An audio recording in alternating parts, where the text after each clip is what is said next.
sponsors for the 2023 season. Cannons Baseball is brought to you in part by Sonic Family Chiropractic, Western Loudon Chiropractic, T-Mobile, Banff Customs, Valley Drilling, Flowers Risk Group, Alamon Studio, Fuller Treasures, J.R. Snyder Limited Professional Plumbing Services, Joe Fleming Painting Contractors, Honest Tom's, Hero Homes, 5-Star Bath Solutions, Farm Credit, Epling Landscaping and Lawn Service Incorporated, Brian McDonald Edward Jones, Dental Smiles at Purcellville Gateway, DCF Contracting, Coalition to Salute America's Heroes, Prop Metcalf Services, Climactic Heating and Cooling, Chick-fil-A, Casco, Casa Tequila Bar and Grill, Carrington Homes, Caring Transitions, Burr Strength, Browning Equipment Incorporated, the Bob Caines Team, and Banshee Motor Cars Limited.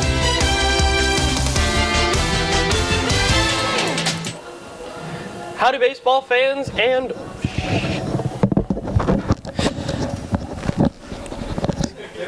howdy baseball fans and welcome to historic Fireman's Field in Purcellville, Virginia. It's a doubleheader here as the Woodstock River Bandits are the home team taking on the Purcellville Cannons. I'm Jack Hughes and I am glad to be joined by the SiriusXM extraordinaire himself, Jeremy Huber, this evening. Jeremy, how you doing? I'm doing good, Jack. Glad to be back to help you out during these doubleheaders and hoping for a good game. Cannons looking for that bounce back. Had a tough loss in game one of the doubleheader yesterday against Harrisonburg, then got no hit in the second game. Hopefully things can only go up. Absolutely. Cannons currently just on the outside looking in when it comes to the playoffs, sitting at 13-16, half game behind Front Royal. And of course, game behind Woodstock. So if they sweep the River Bandits here, they would be back in the playoffs, overtaking the River Bandits. They're coming up to our lineups this evening. At leadoff, it's number 20, Braden Caskey. The Cannons are away for the first game. He's playing second base out of Arkansas State. We'll get the rest of the lineup after Caskey's leadoff at bat. First pitch is in and popped up high into the infield, and that will be Woodstock first baseman Ryan Wilson making the easy basket catch. That'll be in the two-hole Ryan Guida. He's playing first base this evening. He's out of FIU. In the three-hole, it's Brady Drawbaugh playing right field, formerly of Mount St. Mary's. Batting cleanup is Jackson Michaels, left fielder out of Purdue University Fort Wayne. Second pitch is in. That one called strike looking. Your umpires this evening, Tony Nardelli and Austin Machak. So Woodstock pitcher Jarrett Bond fires his third delivery. Oh, a swing and a miss. And that flying out of Ryan Guida's hands on that one. Not the way things you want to start for the Cannons so far. Caskey with the pop-up, and then Guida, a guy who's always got amazing bat control, loses control of the bat on this hot day in Virginia on a swing and a miss. Yeah, Guida, of course, the batting average leader for the Valley League so far this season. He's at well over 400, I believe sitting around 440. On the 0-2, that one outside for ball one.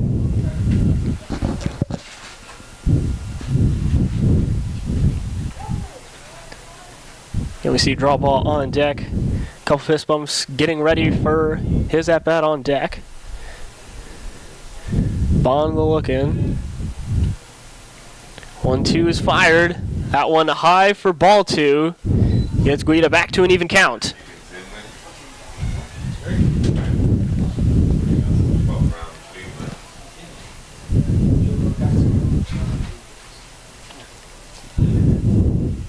Quickly sets and delivers. That one called strike looking will ring up Guida for a K. Only his 5th strikeout of the season, Jack. Ryan Guida does not strike out much, so put a star on that one for Jarrett Bond. So finishing off lineup, Jose Torres at catcher, Justin Akal at shortstop, Keegan Knudsen at third base, Mikey Brinton at center field, and in the 9-hole, number 4, Jack McDonald. He's playing designated hitter. Jarrett Bond fires to draw ball outside for ball 1. Brady, of course, in his 3rd year with the Cannons, Jack, and strikeouts a bit an issue. He's starting to clean that up. So, again, hoping Brady kind of come over the that hill. Strikeouts can get those down. Can be a pretty daggone good hitter for a college team. Already doing some good things with Mount St. Mary's. Absolutely. 1-0 comes in. Again, outside for ball 2. Bit of a process just knowing his zone.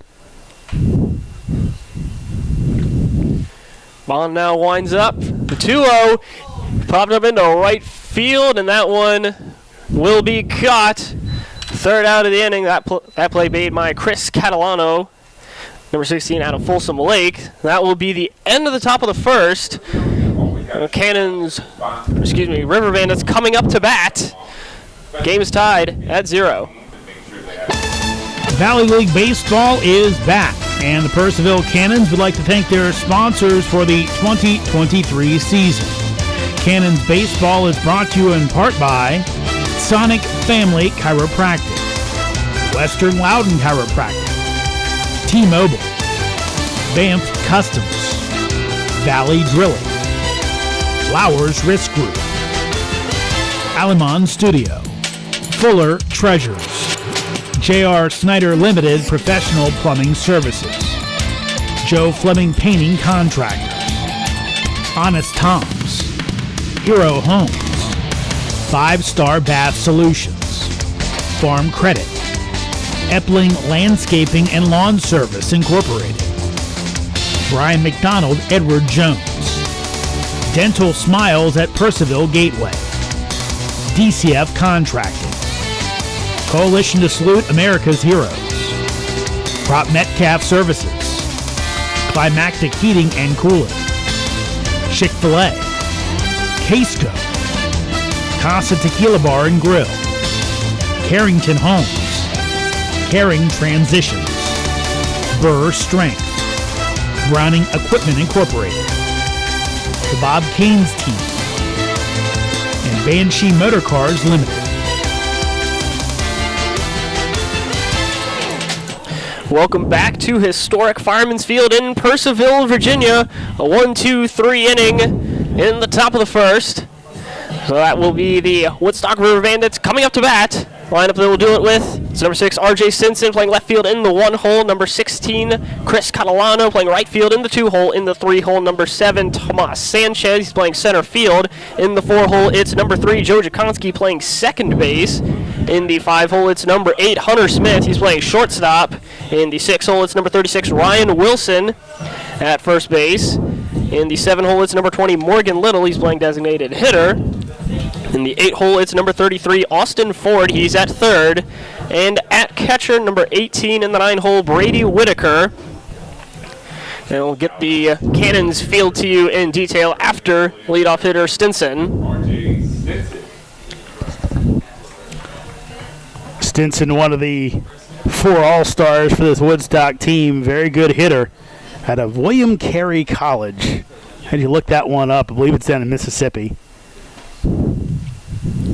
Noah Engel getting the starting nod for the Cannons in the first. And his first pitch will get Stinson right around the shoulder area. So I believe that will be the first base runner for either team this evening, coming off a freebie. That becomes a problem. Stinson, a guy that can steal bags too, so you don't want it to become an automatic double. Absolutely, so that will bring up Catalano. First pitch to him is called strike, looking on the low part of the zone.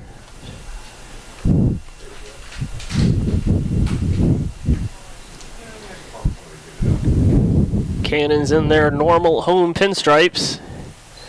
The 0-1 comes in. That one hit right to the shortstop, a call, and double play attempt was made, but a call a little bit of bobbling the ball.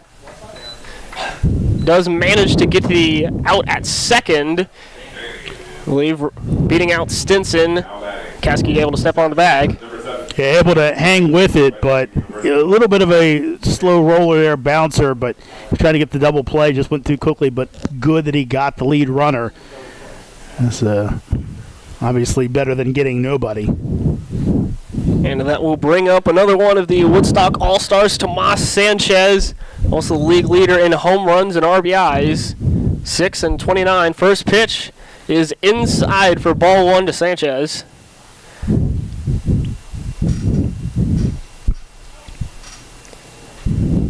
You're going to see now Catalano taking his lead off of first. 1-0. That one will be fouled off into the backstop.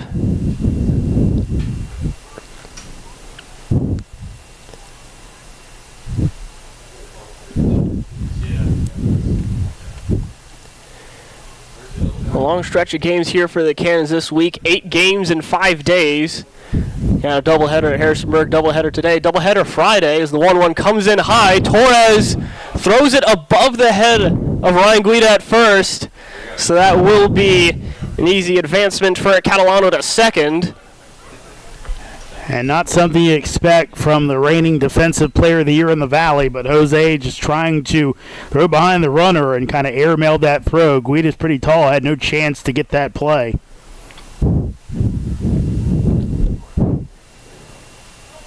Yeah, that delivery was a little high for 2-1. Engel looking at second at the 2-1. A swing and a miss. Gets the count to 2-2. Got a lot of third-year Cannons. Sanchez, a third-year River Bandit, though actually did not play with the team in 21, played with them in 2019. Engel glanced at Catalano at second, the 2-2. Ball looking outside. Runs the count full for Sanchez.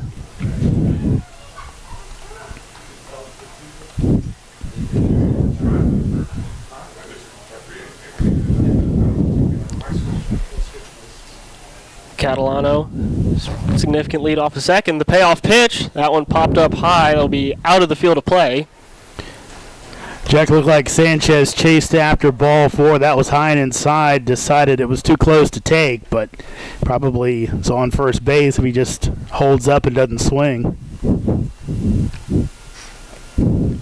Payoff pitch again. That one will be popped off high to foul territory, out of the field of play.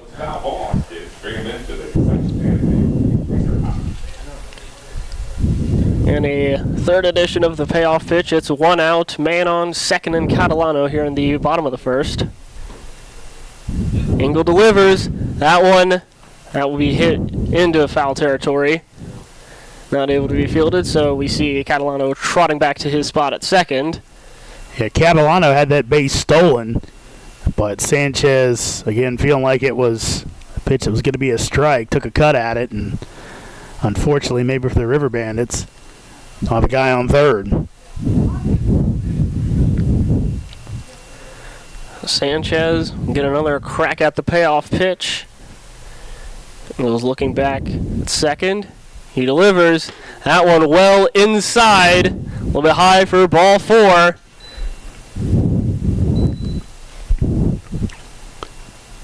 Yeah, right now the Cannons kind of need economy of pitches. They're going to get through this stretch that you outlined earlier, Jack. Can't have walks, can't have hit by pitches. Guys need to maximize as much mound time as they can. They just can't be short. So that will bring up the cleanup man and Joe Jakonski. First pitch to him is outside for ball 1. Jakonski out of North Carolina, Chapel Hill. Has 2 home runs of his own for the River Bandits this season.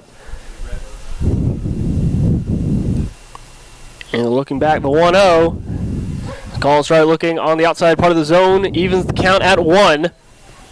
Pitching issue everywhere in the Valley. Talking to head coach Mike Bocock of the River Bandits, he said, look, our offense is great right now. Our pitching, we just can't get through games. We're playing these huge shootout-type games. 1-1 comes in. That one hit into right field. So that will bring in a run. Play made at home plate. Oh, nope. Draw ball with a cannon back into the infield. That one, Torres all able to get in front of Stinson. Yeah, Catalano tagged out at home plate on a great throw by Brady Drawball. He's got a gun. It's not a deep right field here at Fireman's, Jack, and he gunned him out at the plate by a good 3 or 4 steps. Absolutely. So we'll bring up Hunter Smith.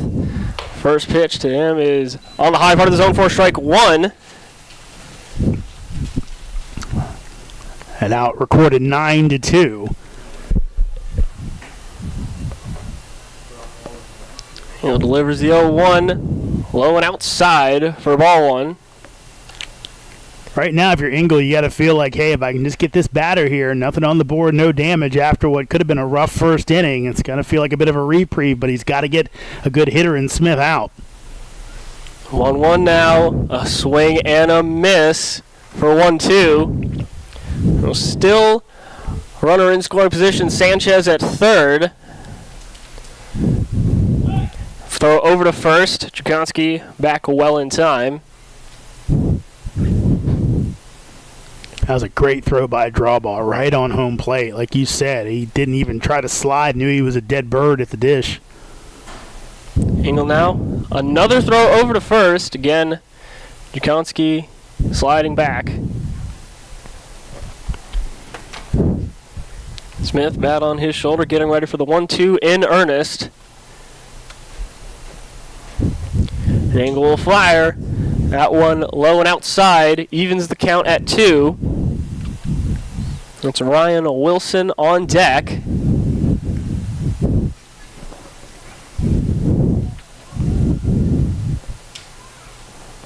Another throw over to first, and it looks like Sanchez is going. He has made the play at home.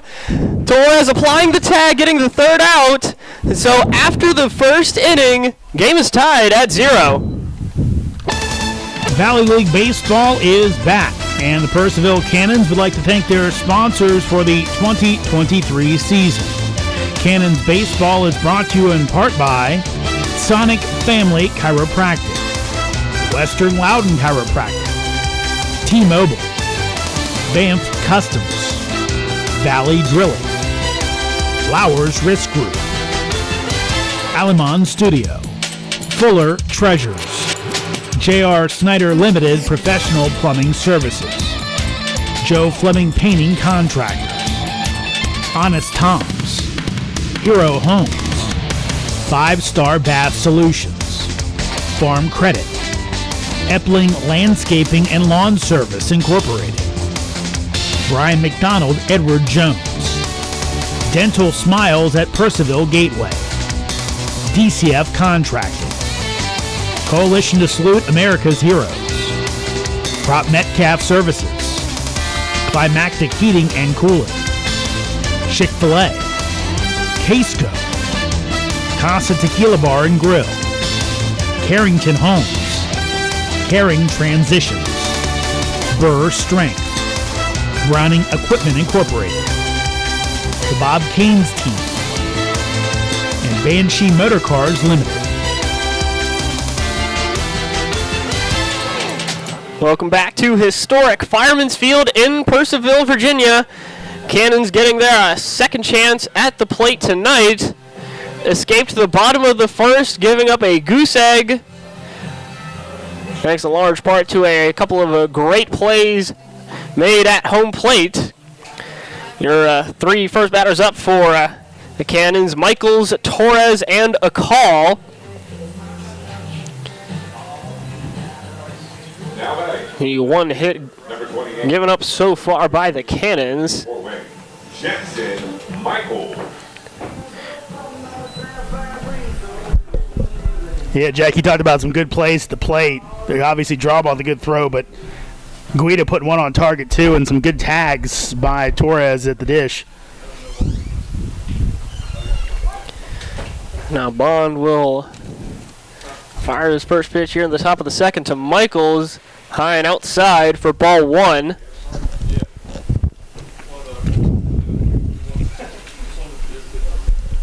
And Michaels has been a shot in the arm for this Cannons team as the 1-0 comes in, popped off high. That will be right around the River Bandit section of the stands.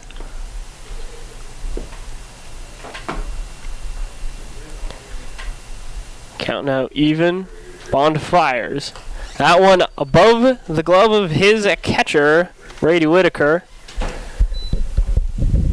And the roll gets its way all the way to the backstop.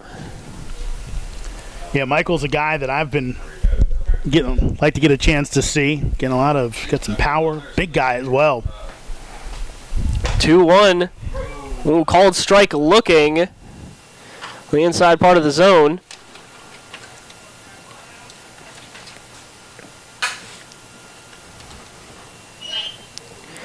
Bond winds up, delivers. That one inside, runs the count full.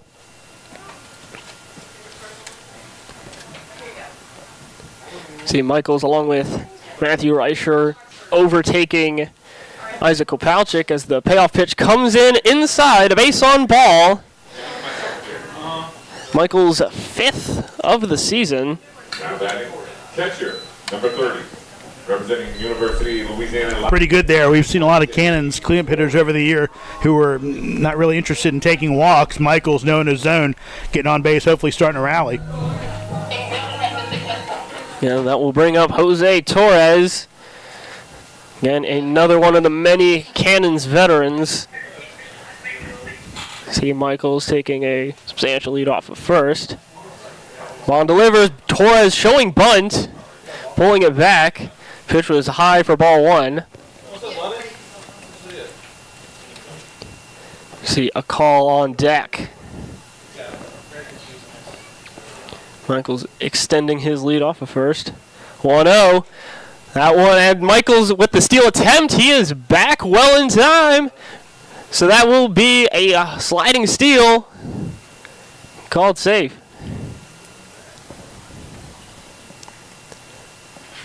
Yeah, delivery was a bit off. So 2-0 count as well for Torres. Michaels didn't get a great jump, but that speed and a little bit off throw it lets him get in safely.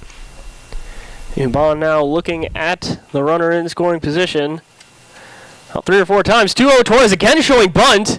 That one, I believe he laid one down into foul territory. It looked like it might have made some contact with his body as well. Nonetheless, a 2-1 count.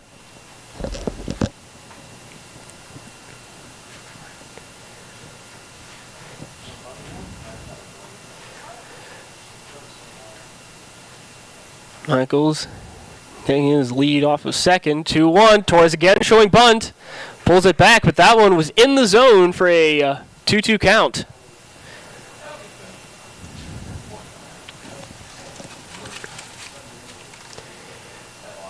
Oh, no outs yet here in the top of the second. 2-2.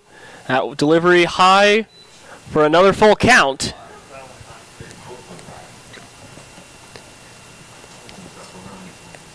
See the Woodstock infield, Hunter Smith, Joe Jakonski moving in a couple of steps. Jakonski in particular trying to keep Michaels honest as the 3-2 comes in well outside. Torres getting himself a base on ball. Shortstop, number 1. Good at bat there by Jose. Again, this league, especially later on in the season, Jack, it's about good at bats, taking those walks because they're going to come because teams are just running out of good pitching, getting guys on, getting big hits. Now a call has a chance to really break this game open early. Absolutely. Torres, a positive base on ball to strikeout ratio. This is his 14th walk of the season. Has only 9 strikeouts. First pitch to a call is well inside. A call showing bunt, pulling it back. That'll be 1-0 for the University of Pittsburgh product. See Knutson on deck. The 1-0 call, again showing bunt. That one in the zone for 1-1.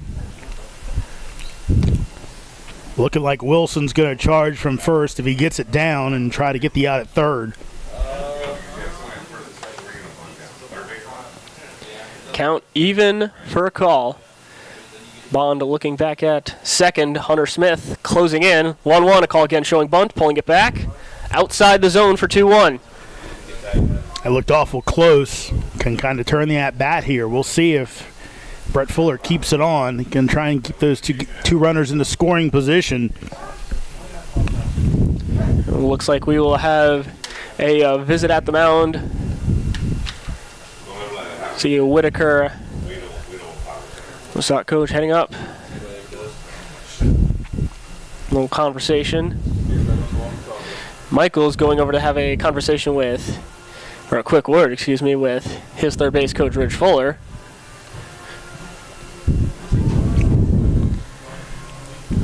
Jose Torres having a quick talk with hitting instructor Nick Torres, first base coach for Purcellville. Rick Croushore, the pitching coach for the River Bandits, wrapping up his chat, hopefully to get his pitcher Bond back on track. Interesting, Jack, these 7-inning games. Obviously, there's a little bit different strategy. You know, you get behind early, not as much time to catch back up again. 2-1 now, call still showing bunt, lays one well into foul territory. That one hits the wall of the Cannons dugout.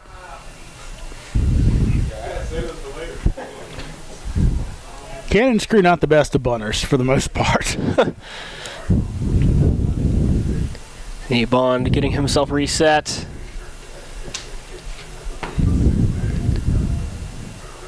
Fires.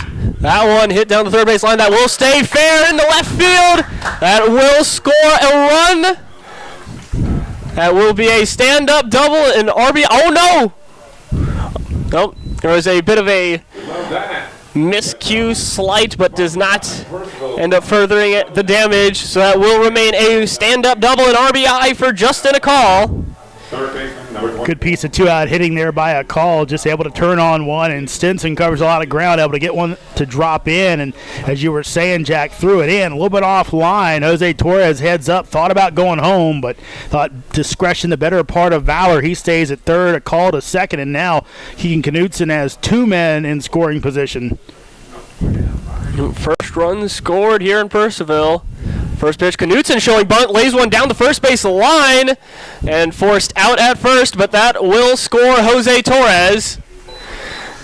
Nice little safety squeeze there, Jack, as Knutson wasn't a break on the pitch. He waited for the contact, but threw it to Wilson, and Wilson didn't feel like he had a play as Jose scampered home to give the Cannons their second run.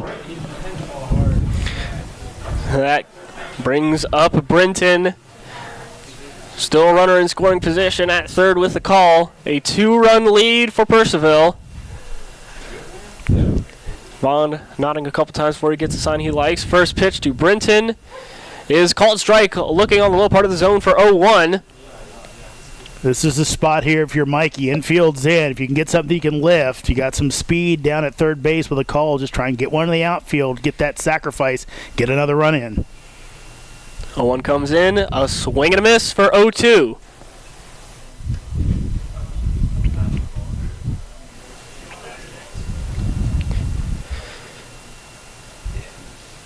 And we see bottom of the lineup in Jack McDonald on deck. Bond delivers. That one hit right to the second baseman. And a bit of hesitation from Joe Jakonski. Thinking about whether he should throw it homer to first. Ultimately makes the decision, get it over to Wilson. Good play there by a call. He was close enough to the bag that he couldn't be thrown out, but enough where he was making Jakonski have to think about it, but still Britton unable to beat it. Designated hitter now, a call with the third base as the first pitch comes in on the inside part of the zone for strike one. A call is taking a little bit of a extra lead off of third to Jack McDonald.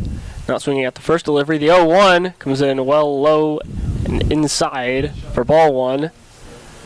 And right now, if you're a call, you want to get that secondary lead. If that ball gets by Whitaker, get in, get that run. Bond readies and delivers. That one right down Broadway for strike 2.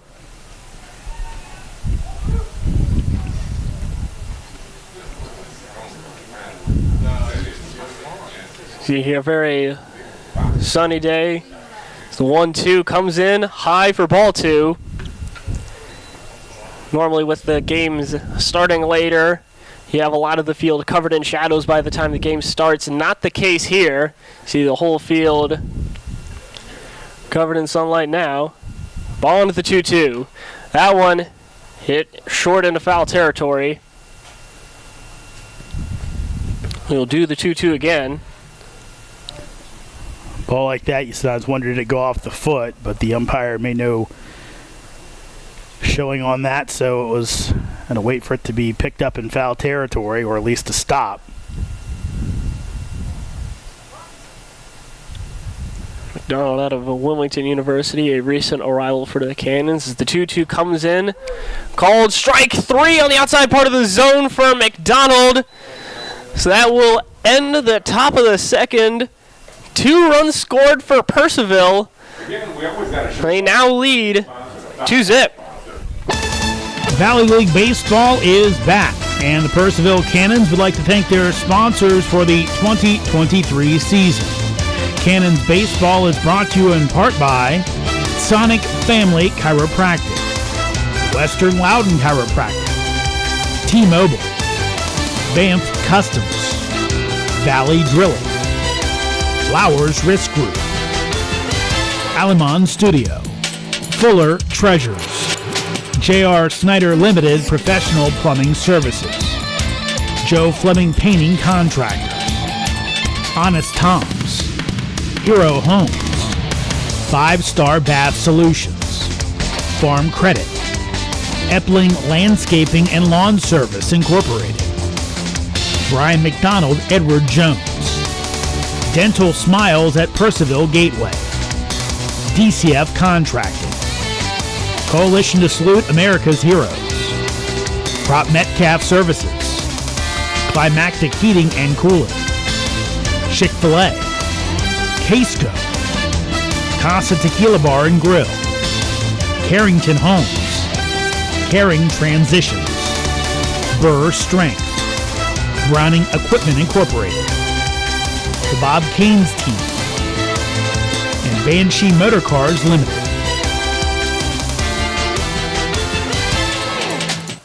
Welcome back to historic Fireman's Field.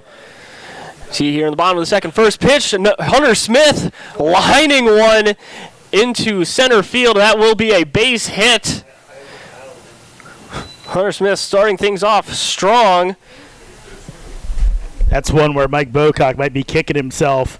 Again, he tried to kind of get fancy on that previous play and kind of took the bat out of Smith's hands. Instead, this time he singles, nobody on base. Engel now delivers to Ryan Wilson. First pitch is a called strike looking on the top part of the zone for 0-1. As mentioned, Smith on the bat in the first as Engel fires over to first. Back well in time is Smith. See Sanchez trying to go home, ended the inning as 0-1 is fired inside for 1-1.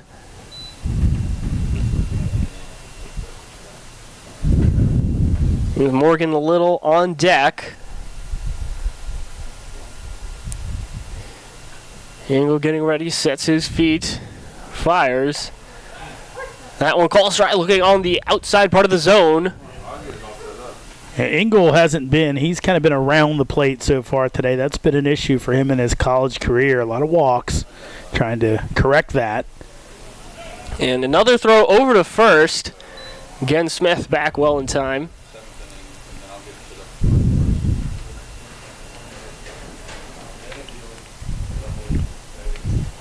Engel with a 9.31 ERA in 5 appearances so far, as that pitch is well outside for a ball.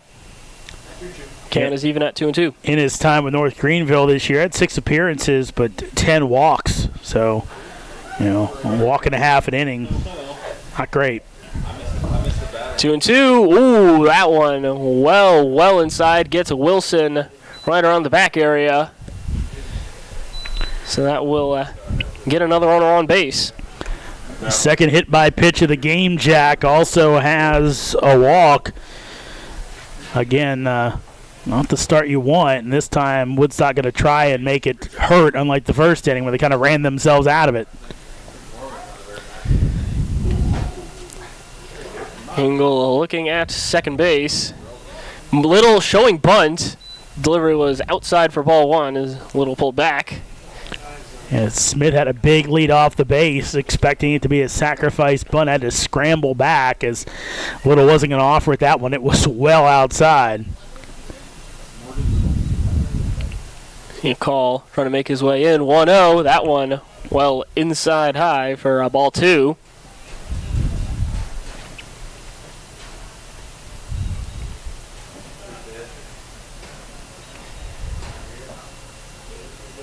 He call trying to make his way in. He's a couple steps inside the outfield.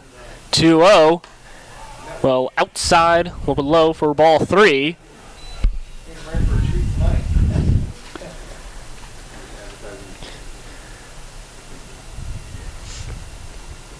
Engel looking back at second. The 3-0 now. That one will be called strikeout, looking on the inside part of the zone. Engel keeping the at-bat alive. Took a little bit off. A little bit better control on it.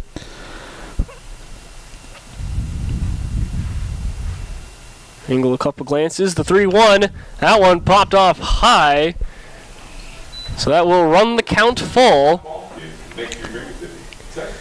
Game-changing pitch coming up here, Jack. You get the out, especially via the strikeout. You're in a lot better shape.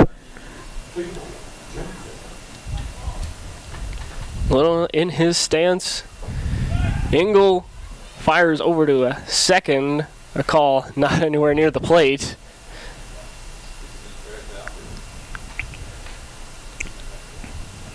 Yeah, it's something you see even in the All-Star game last night. Major League pitchers having trouble holding the runners on, especially with the new rules. Engel a couple glances over. The payoff pitch is well inside. Little having to dodge out of the way of that one. No base on ball. Bases loaded for Austin Ford. Yeah, right now for the Cannons, Engel with a pair of hit by pitches as Steve Ridings comes out, pair of walks as well. And honestly, they had the fielder's choice. It's retired Stinson, and Catalano was thrown out at the plate.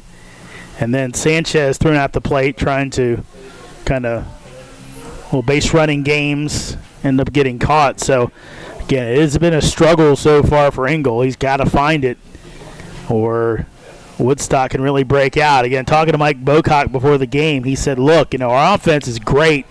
I mean, we last game out took on Culpeper, one of the last games out. They lose the game 14-13. Like, you score 13 runs, you're expecting to win the ball game, but if your pitching isn't coming through, and that's the thing right now, late in the Valley season, a lot of times it's about can your pitchers throw strikes, can your infield field balls, and it's simple as that to winning games. And right now, Cannon's fielding's been okay so far today. The pitching has been a little bit rough when it comes to control. Now Engel getting ready to battle forward. Fires the first pitch. Well, outside and low for ball 1. Ford, a two-way player for Woodstock this season, has had 4 pitching appearances, a 4.26 ERA with the bat in his hands. 1 hit and 16 drives. 1-0. That one hit down the first base line over the hand of Guida, but draws into foul territory just about. Could have been more than about a foot foul. Guida had a shot at it. Unable to grab it.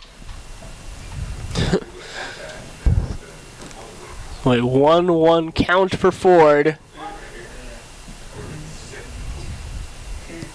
A sigh of relief from the Cannons after that one. Engel, a couple glances at second, delivers. That one low and outside for ball 2.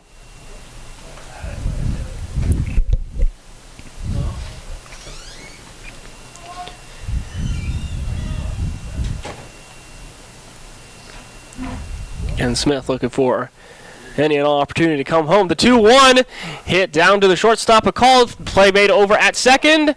And at first, that will be a twin killing. But that will also bring in a run. There'll be Smith coming home. So 2-1 lead for the Cannons. But 2 outs for their troubles. That's a pretty spectacular turn there. I thought they'd be lucky maybe to get 1. I was thinking maybe go to third. I'm glad the call wasn't thinking that way as he got it to Caskey. Caskey just got rid of it quick. Wasn't the best of throws, but got it there. Guida reached up, able to grab it. Twin killing. Take 2 down. Bottom lineup in Whitaker hits one down the first base line, and that stays fair. So that will be a base hit. That will be more as draw ball digging it out of deep right field. It is a cannon of a throw over to second. But no matter, that will be a stand-up double, an RBI. So a quick tie game here in the bottom of the second. And turn that one around real quick. Looked like the Cannons might get out of the inning, and a couple balls there that were just about a foot away from the glove of Guida. It brings the top of the lineup in Stinson up, a runner in scoring position. First pitch is on the outside by the zone for strike 1.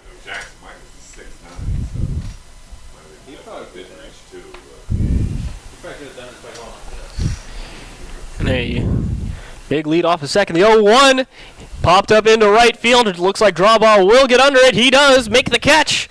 And so the second inning ends. 2 runs scored for each team. Valley League Baseball is back, and the Purcellville Cannons would like to thank their sponsors for the 2023 season. Cannons Baseball is brought to you in part by Sonic Family Chiropractic, Western Loudon Chiropractic, T-Mobile, Banff Customs, Valley Drilling, Flowers Risk Group, Alamon Studio, Fuller Treasures, J.R. Snyder Limited Professional Plumbing Services, Joe Fleming Painting Contractors, Honest Tom's, Hero Homes, 5-Star Bath Solutions, Farm Credit, Epling Landscaping and Lawn Service Incorporated, Brian McDonald Edward Jones, Dental Smiles at Purcellville Gateway, DCF Contracting, Coalition to Salute America's Heroes, Prop Metcalf Services, Climactic Heating and Cooling, Chick-fil-A, Casco, Casa Tequila Bar and Grill, Carrington Homes, Caring Transitions, Burr Strength, Browning Equipment Incorporated, the Bob Caines Team, and Banshee Motor Cars Limited.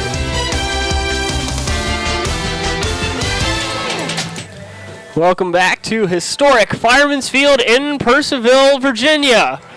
An eventful second inning as both teams able to score 2 runs. See your batters up here in the top of the third. It's Caskey, Guida, and Drawbaugh. Top third of the Cannons lineup. Yeah, Jarrett Bond warming up. Has only given up 1 hit for the Cannons so far. Double from a call in that second inning. So far in the first inning, Bond went 1-2-3 against this very top of the Cannons lineup.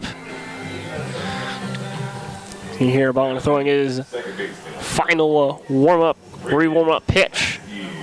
He'll go off against Caskey. Caskey in his usual red batting helmet, batting gloves. Of course, bringing out of Arkansas State.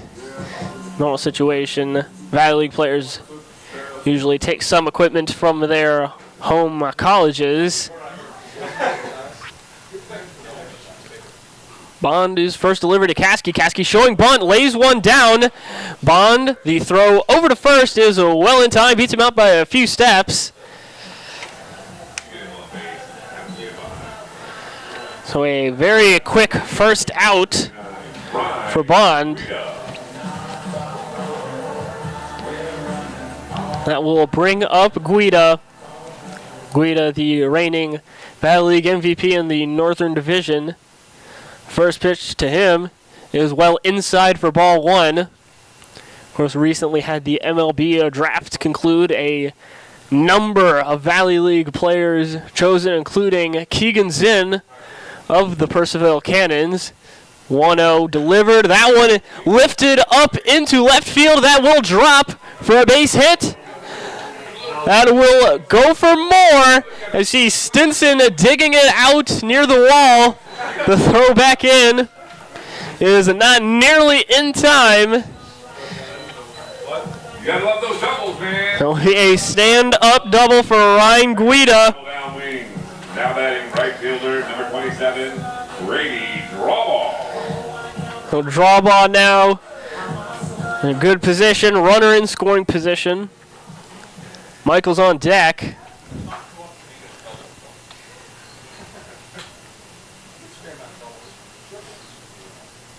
Bond gets ready and delivers. That one fouled off with some velocity above the netting. That one well above the Cannons section of the stands. And as per the usual, a number of young fans in the stands going to retrieve it.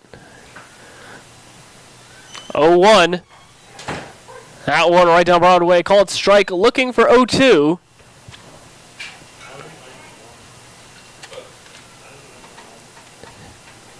Bond resetting himself.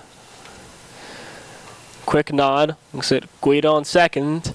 Pitch is outside and low for ball one. Draw ball staying alive.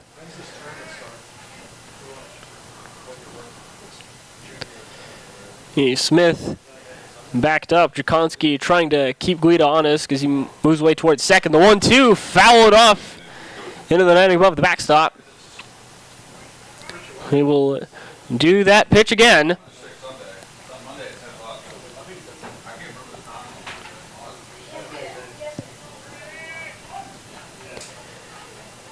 Draw ball, a couple circles of the back, getting ready. The 1-2. A swing and a miss will ring him up. Out number 2 in the top of the third. Number 28, Jensen Michael. Michael's coming up now. Torres to follow.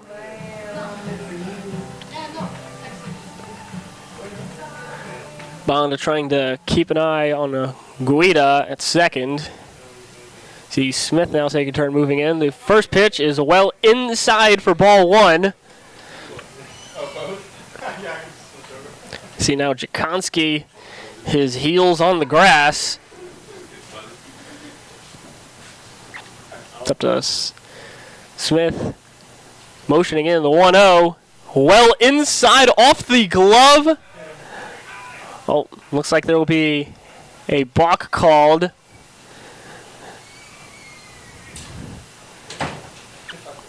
So we have, that one, I believe actually made contact with Michaels, excuse me, so that will be a hit by pitch called.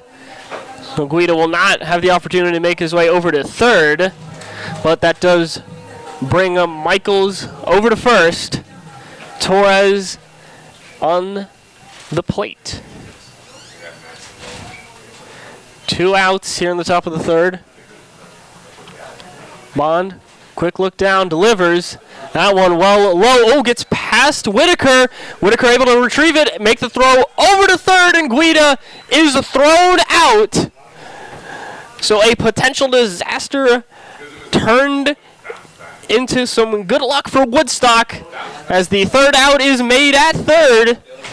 Game remains tied at 2.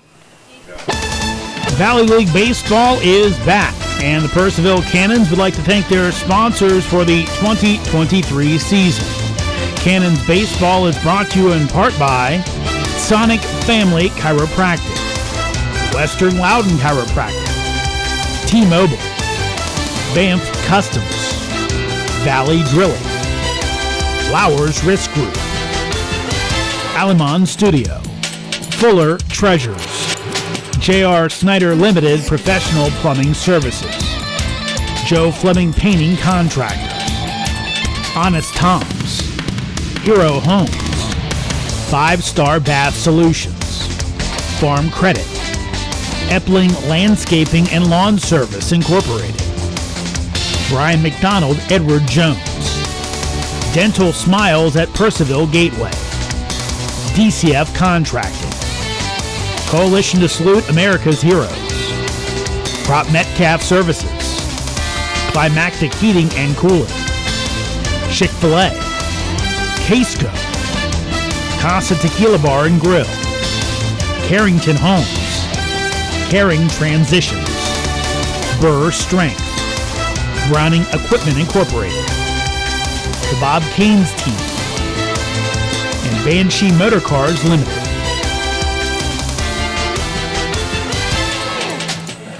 Welcome back to historic Fireman's Field in Purcellville, Virginia. Cannons with some chances in the top of the third to get their lead back. A double from Guida, a hit by pitch from Michaels, but on a potential wild pitch. Woodstock catcher Whitaker able to retrieve it and throw Guida out at third. So it's now the River Bandits with a chance to get their first lead of the evening. First pitch to Catalano is high for ball one.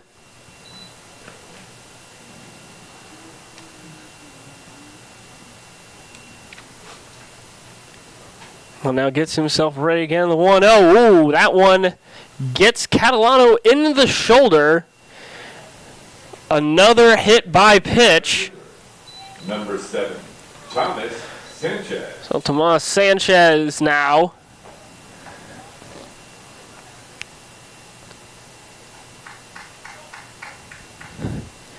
Again, Sanchez, a big home run threat, is tied for first in the Valley League with Victor Castillo of the Strasburg Express. And it looks like we have a Brett Fuller coming out. I believe that will be the end of the line for Noah Engel. So, yep, Engel handing forward the ball and walking off. So that means a new arm coming in for Purcellville in the bottom of the third. Tell you more about that after this. Here in Purcellville, game is tied at 2.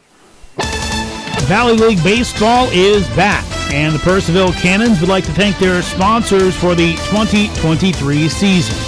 Cannons Baseball is brought to you in part by Sonic Family Chiropractic, Western Loudon Chiropractic, T-Mobile, Banff Customs, Valley Drilling, Flowers Risk Group, Alamon Studio, Fuller Treasures, J.R. Snyder Limited Professional Plumbing Services, Joe Fleming Painting Contractors, Honest Tom's, Hero Homes, 5-Star Bath Solutions, Farm Credit, Epling Landscaping and Lawn Service Incorporated, Brian McDonald Edward Jones, Dental Smiles at Purcellville Gateway, DCF Contracting, Coalition to Salute America's Heroes, Prop Metcalf Services, Climactic Heating and Cooling, Chick-fil-A,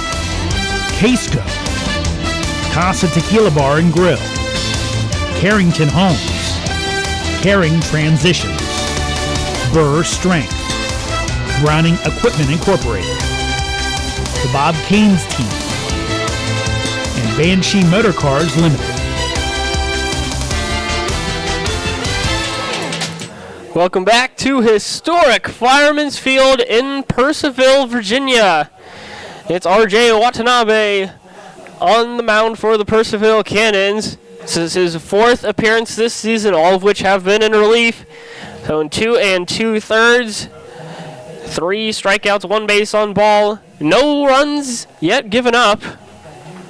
Most recently pitched 2 full innings against the Stanton Braves on July 8th. 2 hits given up, 2 strikeouts, and 8 batters faced. Watanabe from Coffeyville Community College.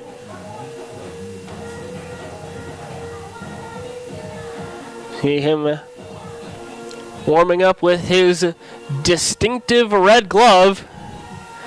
Getting a couple of pitches into Jose Torres. Watanabe, one of the many recent arm acquisitions here by Purcellville. He now goes up against Tomas Sanchez with the man on first in Catalano.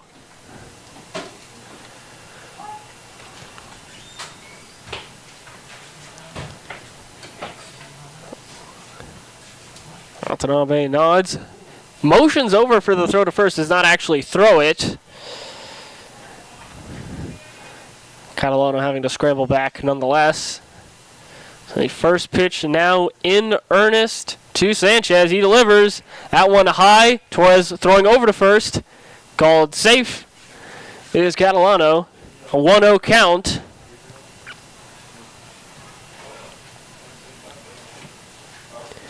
Catalano taking a substantial lead off of first. A 1-0 is well low and outside for a 2-zip. It's Jakonski on deck. Looks like we have Knutson going over to give Watanabe a little pep talk. Perhaps some strategy. Quick pat on the back. Knutson returns to his spot at third base. See no outs yet here in the bottom of the third. Cannons infield playing back. A call in Caskey. Their heels just about on the grass. 2-0 is low for 3-0.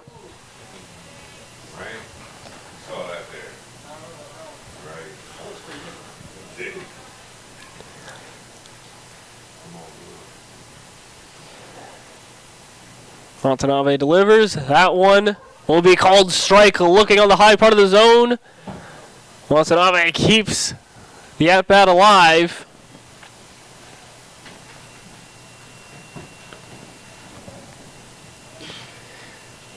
Watanabe, quick look down, nods, fires. That one well high. Trying to loop one into the zone, is not quite able to do it. So base on ball for Tomas Sanchez. Second baseman, number 3. Now batting, second baseman, number 3. It's Joe Jakonski now. Watanabe will go righty on lefty here. A tie-breaking run in scoring position. First pitch to Jakonski is well inside, a bit low for ball 1. Watanabe turning to his spot on the mound. Look over, fires. That one high for 2-0. Oh, towards the throw back to second, a bit of a balloon toss, trying to catch Catalano off guard. Again, Catalano able to get back very, very easily.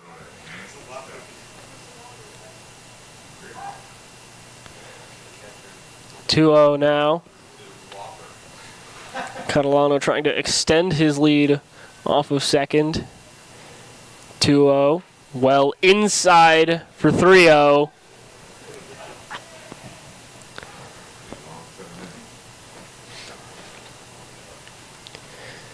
Caskey, his heels on the grass. A call taking a couple steps in. 3-0. And a 4-pitch walk for Joe Jakonski, having to dodge out of the way of that 4th pitch. This was well inside. Bases loaded, no outs for Hunter Smith. Hunter Smith.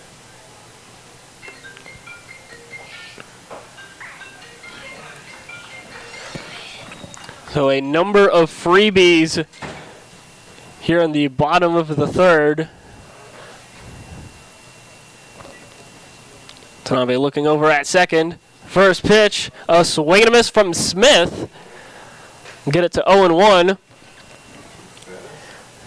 See, it's Catalano, Sanchez, and now Jakonski on third, second, and first, respectively. The 0-1. That one hit right to a call at shortstop above his head as he was kneeling. So that will be 1 run, 2 runs as Brinson digging it out of center field. I believe that will be Catalano and Sanchez both scoring. Smith making his way over to second base. Now batting. First base. Woodstock opening up their first lead of this game. It's Ryan Wilson now.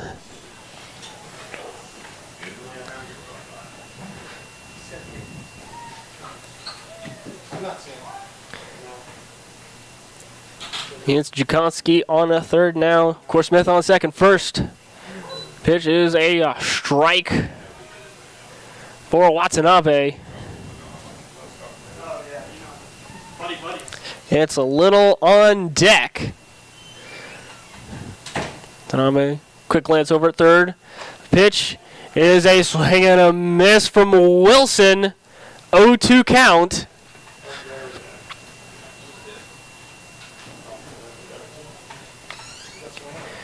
You don't see Watanabe the look in. Truddy looks over, fires.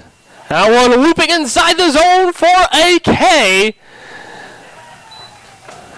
Strikeout from Watanabe to Wilson. First out in the bottom of the 3rd. That brings up Morgan Little. 2 runners still in scoring position. Watanabe fires. That one called low for a ball. Watanabe not happy with that call.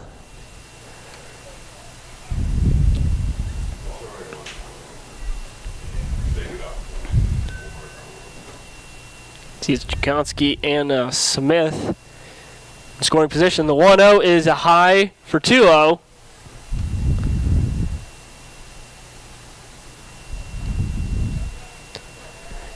Another base on ball here would reload the bases. Watanabe, the glance. 2-0. Low hits the ground. Torres able to swallow it, so no advancement for Jakonski or Smith. 3-0 count.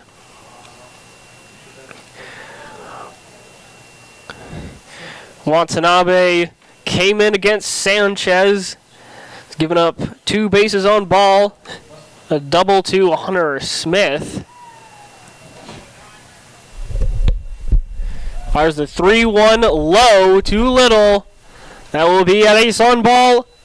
Another bases loaded situation here for the Cannons in the bottom of the 3rd. Austin Ford. It's Ford again now. We see Brett Fuller coming out. Looks like that may be the end of things for Watanabe. Yes, it is. Hands Brett Fuller the ball. Quick meeting on the mound as Watanabe walks off. So that will be a new arm for the Purcellville Cannons as the River Bandits here in this first game of the doubleheader have opened up a 4-2 lead. Valley League Baseball is back, and the Purcellville Cannons would like to thank their sponsors for the 2023 season. Cannons Baseball is brought to you in part by Sonic Family Chiropractic, Western Loudon Chiropractic, T-Mobile, Banff Customs, Valley Drilling, Flowers Risk Group, Alimon Studio, Fuller Treasures, J.R. Snyder Limited Professional Plumbing Services, Joe Fleming Painting Contractors, Honest Tom's, Hero Homes, 5-Star Bath Solutions, Farm Credit, Epling Landscaping and Lawn Service Incorporated, Brian McDonald Edward Jones, Dental Smiles at Purcellville Gateway, DCF Contracting, Coalition to Salute America's Heroes, Prop Metcalf Services, Climactic Heating and Cooling, Chick-fil-A, Casco, Casa Tequila Bar and Grill, Carrington Homes, Caring Transitions, Burr Strength, Browning Equipment Incorporated, the Bob Kane's Team, and Banshee Motor Cars Limited.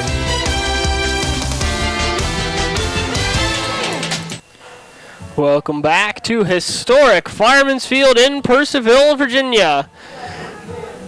It's number 69, Will Ricketts out of Frostburg State. Again, coming up, lefty from Harpers Ferry, West Virginia. This will be his 13th appearance this season, of course, all of which have been in relief. 12 2/3, a 4.97 ERA, 1-0 record, picked up a win June 9th against the Stanton Braves. Finds himself in a difficult position here. Go up against Austin Ford, bases loaded, 1 out. Here in the bottom of the third.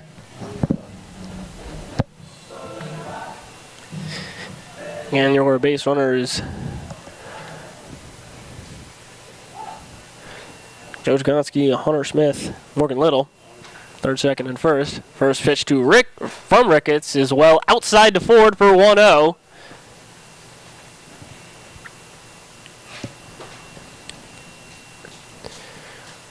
Ricketts, as per the usual, taking the shot put-esque stance before every pitch. The breath fires. That one well inside. Low for ball 2. A base on ball would constitute an RBI in this situation. Ricketts looks in, fires. That one, hit down third base line, draws well foul, but that will land around the Woodstock dugout. I think it ended up in the dugout, rattled around off that front fencing. 2-1 count for Ford. It's Whitaker on deck. Ricketts lines it up. That one hit down the third base line. That will not stay fair. Drops a couple feet in foul territory. That will be a 2-2 count. That one would have been bad for the Cannons there. At least 2 runs would have come in likely. But the one thing you got to like about Ricketts right now is he's throwing strikes. You know, if you throw strikes, at least you got a chance. If you don't throw strikes, it's tough.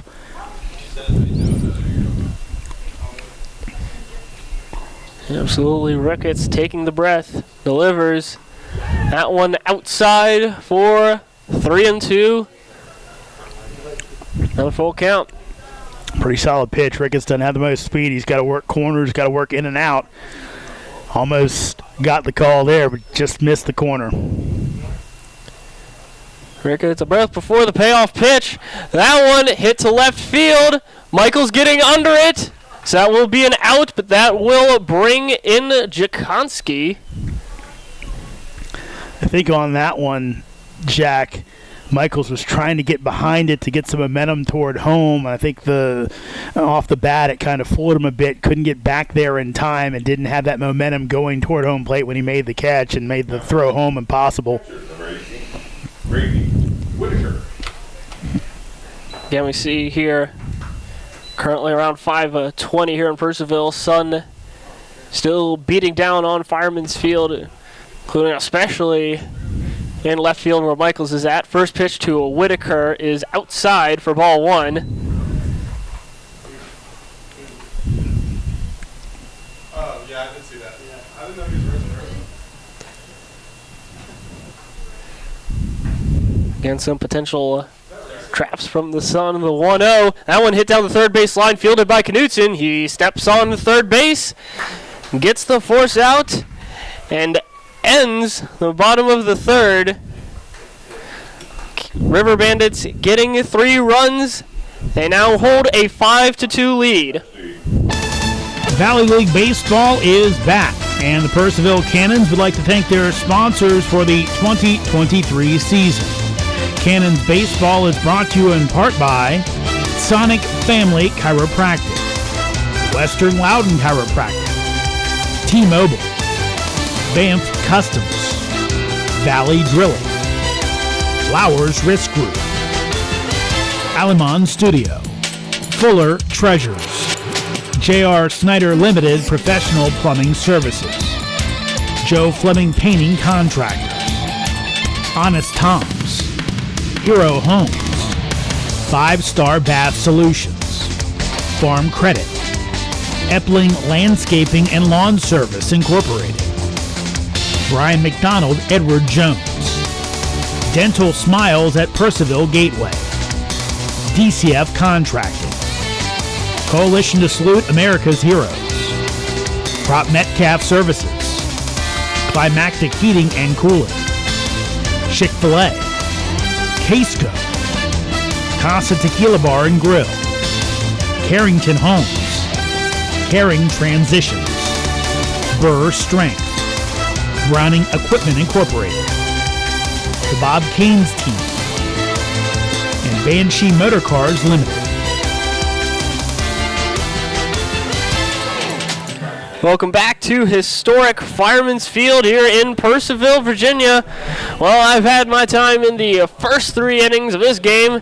Now I will have the opportunity to hand things off to the Sirius XM extraordinaire, Jeremy Huber, for your next 3 innings of play-by-play. Thank you much, Jack. As Jarrett Bond still on the hill for Woodstock in this one. Quick look again at the lineup in the field for Woodstock. It's Stinson, Sanchez, Catalano left to right in the outfield. Ford, Smith, Jakonski, and Wilson from left to right in the infield. Behind the plate today, it's Whitaker, and again on the mound, it's Jarrett Bond. Bond's on the campaign for this Woodstock team.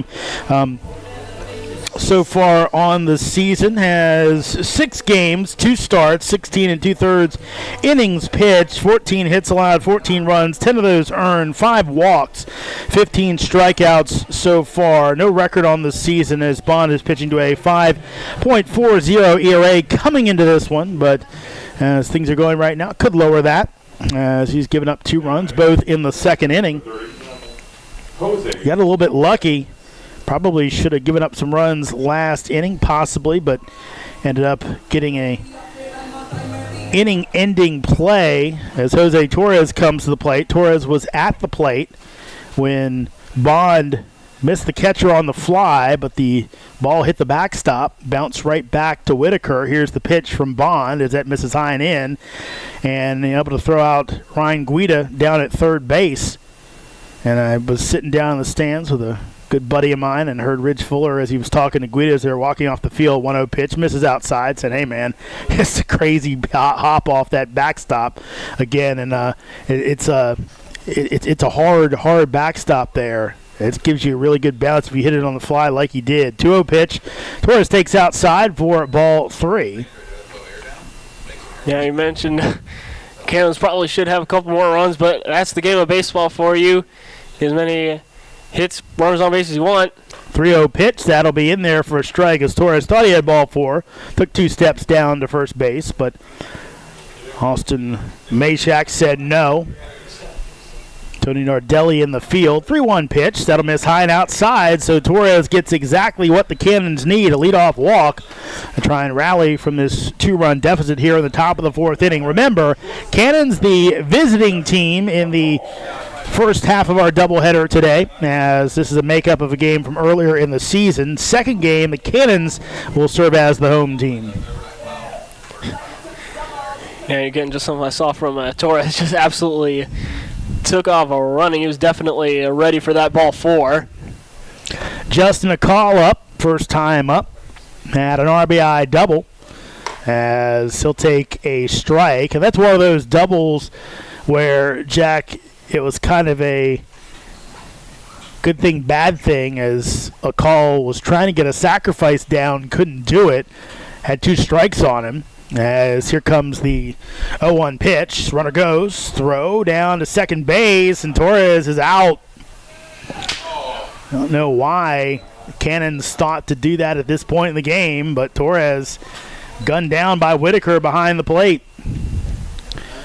And again, Cannons with a lot of aggressive base running this season. Sometimes it's worked for them, sometimes it hasn't. That is, of course, one case of the latter. Yeah, down by 3 runs. Very surprised that Torres would take off there. Here's the 1-1 to a call, and that's going to miss outside. The only thing you have to wonder is maybe did the call miss a sign? Maybe it's supposed to be a hit and run, but it turns out just to be an out. 2-1 pitch coming up to Justin. The call. Bond delivers. Swing and a miss for strike 2. As Jack told you, both these teams, bottom half of the standings. Cannons on the outside looking in at the playoffs. 2-2. That's popped out of play. What I remember being told, and of course I stepped away a little bit from the Valley season, because this year, due to some scheduling issues, they settled on doing a 44-game schedule where everybody plays each other 4 times. In the past, it wasn't a balanced schedule, so you would get North team. You had 2 divisions. North played North, South played South more than the other division. 2-2 pitch and waved at for strike 3. A call go down swinging for the second out of the inning, but they would play on even numbers. The Cannons might play Winchester 7 times, only play the South teams twice, but this year they evened it up, and it was supposed to be top 8 teams no matter the division. Those are moved on, which also creates an issue as you get later on in the playoffs, a lot more travel. As Knutson at the plate, swing and a miss for strike 1. Where, in the past, you look and in the Valley between your host families and folks who are just really into it, you get some people who travel for these playoff games that misses high and away, evens up the count at 1-1. So now you might be looking at, Cannons, make the playoffs and could be headed down to taking on Charlottesville in their playoff series. 1-1. That misses high for ball 2. Yeah, it brings up an interesting situation because, as you mentioned, with that imbalanced schedule, that imbalance with the divisions, you could get some wonky seedings. Swing and a miss for 2-2. Yeah, you can, like you see it a lot, even in the major leagues or even other sports like basketball, you see kind of an imbalance in divisions can cause some wonky things. Some teams hit the other way, foul. Some teams, have a better record but lower seed in the playoffs just due to who they have around them. I saw that a lot the last few years, really. Charlottesville being far and away the class of the South, while the other teams, and the other issue was you didn't have equal numbers of teams, so it was kind of a lesser group that had less teams in it. 2-2 coming up as Knutson pops it up out into the outfield, going back now, coming in. The right fielder, Catalano, makes the catch for the 3rd out of the inning. Cannons get the leadoff man on, waste him after 3.5 frames. River Bandits 5, Cannons 2. Valley League Baseball is back, and the Purcellville Cannons would like to thank their sponsors for the 2023 season. Cannons Baseball is brought to you in part by Sonic Family Chiropractic, Western Loudon Chiropractic, T-Mobile, Banff Customs, Valley Drilling, Flowers Risk Group, Alamon Studio, Fuller Treasures, J.R. Snyder Limited Professional Plumbing Services, Joe Fleming Painting Contractors, Honest Tom's, Hero Homes, 5-Star Bath Solutions, Farm Credit, Epling Landscaping and Lawn Service Incorporated, Brian McDonald Edward Jones, Dental Smiles at Purcellville Gateway, DCF Contracting, Coalition to Salute America's Heroes, Prop Metcalf Services, Climactic Heating and Cooling, Chick-fil-A, Casco, Casa Tequila Bar and Grill, Carrington Homes, Caring Transitions, Burr Strength, Browning Equipment Incorporated, the Bob Keynes Team, and Banshee Motor Cars Limited. Bottom of the fourth inning as Woodstock comes to the plate. Remember, River Bandits serving as the home team in this one. Cannons will be the home team in game 2 of this doubleheader. Will Ricketts on for another inning of work. Ricketts got the final 2 outs of the previous inning. Back to the top of the lineup for the River Bandits as R.J. Stinson shows bunt, pulls it back. Ricketts misses outside. Stinson hit by a pitch in the first, was cut down on a fielder's choice. Then he flew out to right field in the second. Breaking ball almost hits him, so count goes to 2-0. So far in this one, 3 hit by pitches, all from the starter for the Cannons, Noah Engel. 2-0. That's down Broadway for strike 1. Ricketts one of those guys that is probably improving his stock in the Valley this summer. Somewhat local product out of Jefferson County High School in Charlestown. 2-1. That is going to be lofted over the head of Cashy into right field for a base hit. So first hit of the day for R.J. Stinson here in the bottom of the fourth. Now right fielder number 16, Chris Catalano. Comes Chris Catalano.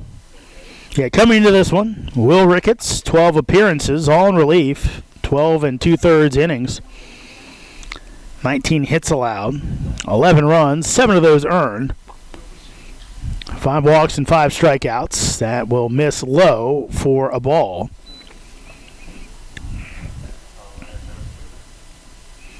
A 1-0.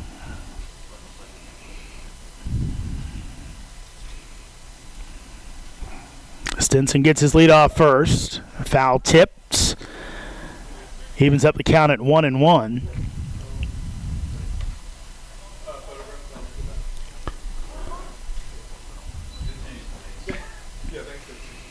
Yeah, Ricketts pitching to a 4.97 ERA. Left-hander comes set, deep breath, 1-1 pitch. That's fouled off. Again, we see it so much in college baseball now. Guys just go up and down with the transfer portal. Teams trying to find diamonds in the rough. I was talking before the games I do for Georgetown. We were up against UConn last year. Runner goes, 1-2 pitch, misses outside. Throw down is off the line, and Stinson will easily steal second base. Count goes to 2-2. But that UConn team that was one game away from going to Omaha had at least 2, maybe 3 players from the D2 level they had picked up and come big members of that squad. Gets away from Torres. Stinson goes. Torres throws down to third base. Tag is late as Stinson gets by on the pass ball, and now count goes 3-2, and Stinson in at third base with nobody out. So productive out in a multitude of ways for Catalano. Could bring the run in without a single. 3-2 in the dirt. So a base on ball issued to Chris Catalano, who worked his way back for 1-2 count. Now River Bandits on the corners. Thomas Sanchez. Here's Tomas Sanchez out of Texas Wesleyan. Started his career at VCU.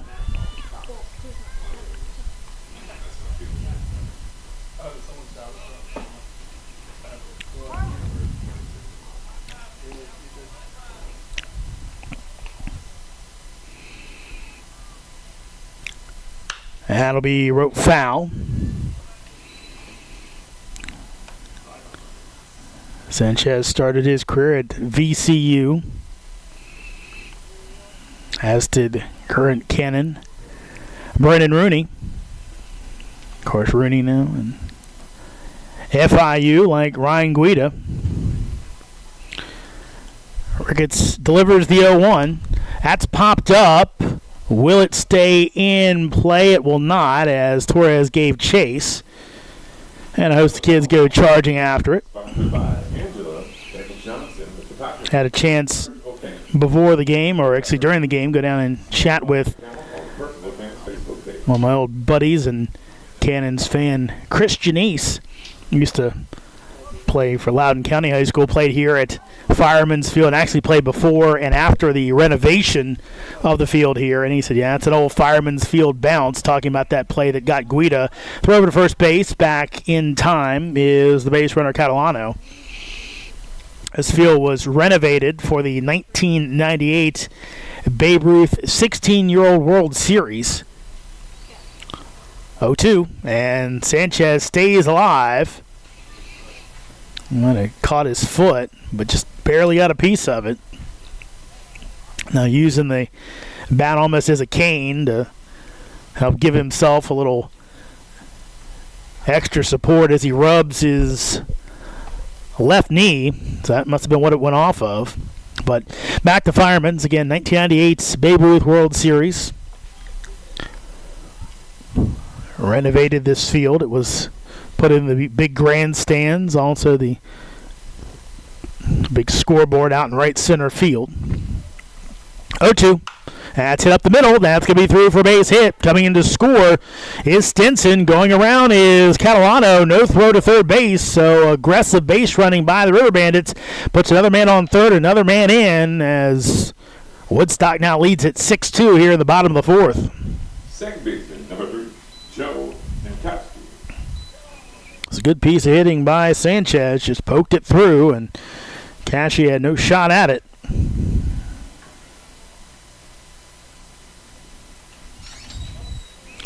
Here's Joe Jakonski, second baseman out of North Carolina. Runner goes. That is going to be hit out to left center field. Michael's going back, makes the catch. Sanchez was on a running steal. He had to hustle back to first, but coming in from third is Catalano for the 7th run of the game. Now Woodstock 7, Purcellville 2. Shortstop, number 8, Hunter Smith. So sacrifice fly for Jakonski.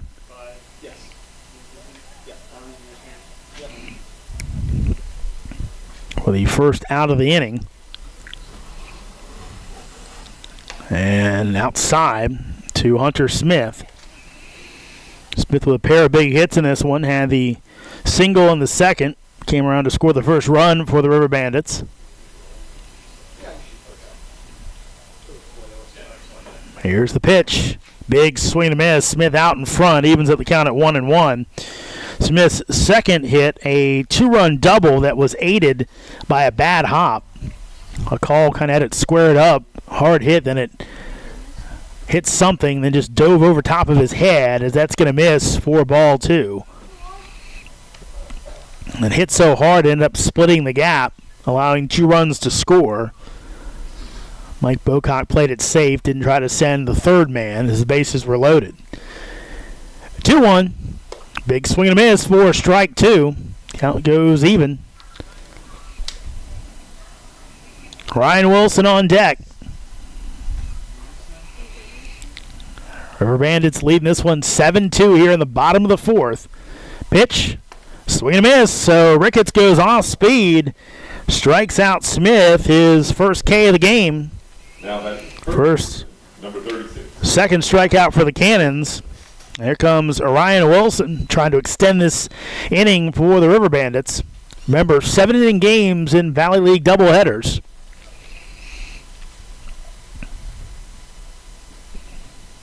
Pitch. Wilson fouls it off.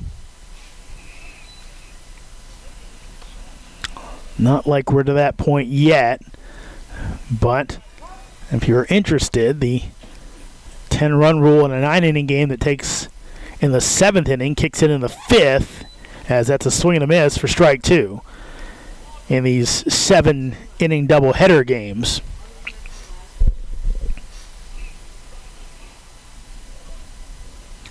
Some decisions obviously will have to be made for Brett Fuller. 0-2.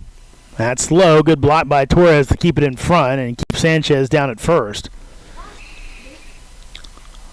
But Purcellville just trying to survive this week, not only having to play 3 doubleheaders, but against 2 of the better teams in the league, and then obviously in Woodstock, a team with a very good offense and normally very well coached by Mike Bocock, and beat anybody in the league on any day. 1-2 pitch, that's fouled down the line. Talking to Coach Bocock before the game, was just saying, kind of lamenting the fact that his offense has been very good, and then everything else is not normally up to River Bandit standards. Pitching has suffered, defense has suffered as well. Here's your 1-2. Swing and a miss for strike 3. Pair of strikeouts for Ricketts, but he does allow 2 runs after 4 complete. Woodstock up on the Cannons, 7-2. Valley League Baseball is back, and the Purcellville Cannons would like to thank their sponsors for the 2023 season. Cannons Baseball is brought to you in part by Sonic Family Chiropractic, Western Loudon Chiropractic, T-Mobile, Banff Customs, Valley Drilling, Flowers Risk Group, Alamon Studio, Fuller Treasures, J.R. Snyder Limited Professional Plumbing Services, Joe Fleming Painting Contractors, Honest Tom's, Hero Homes, 5-Star Bath Solutions, Farm Credit, Epling Landscaping and Lawn Service Incorporated, Brian McDonald, Edward Jones, Dental Smiles at Purcellville Gateway, DCF Contracting, Coalition to Salute America's Heroes, Prop Metcalf Services, Climactic Heating and Cooling, Chick-fil-A,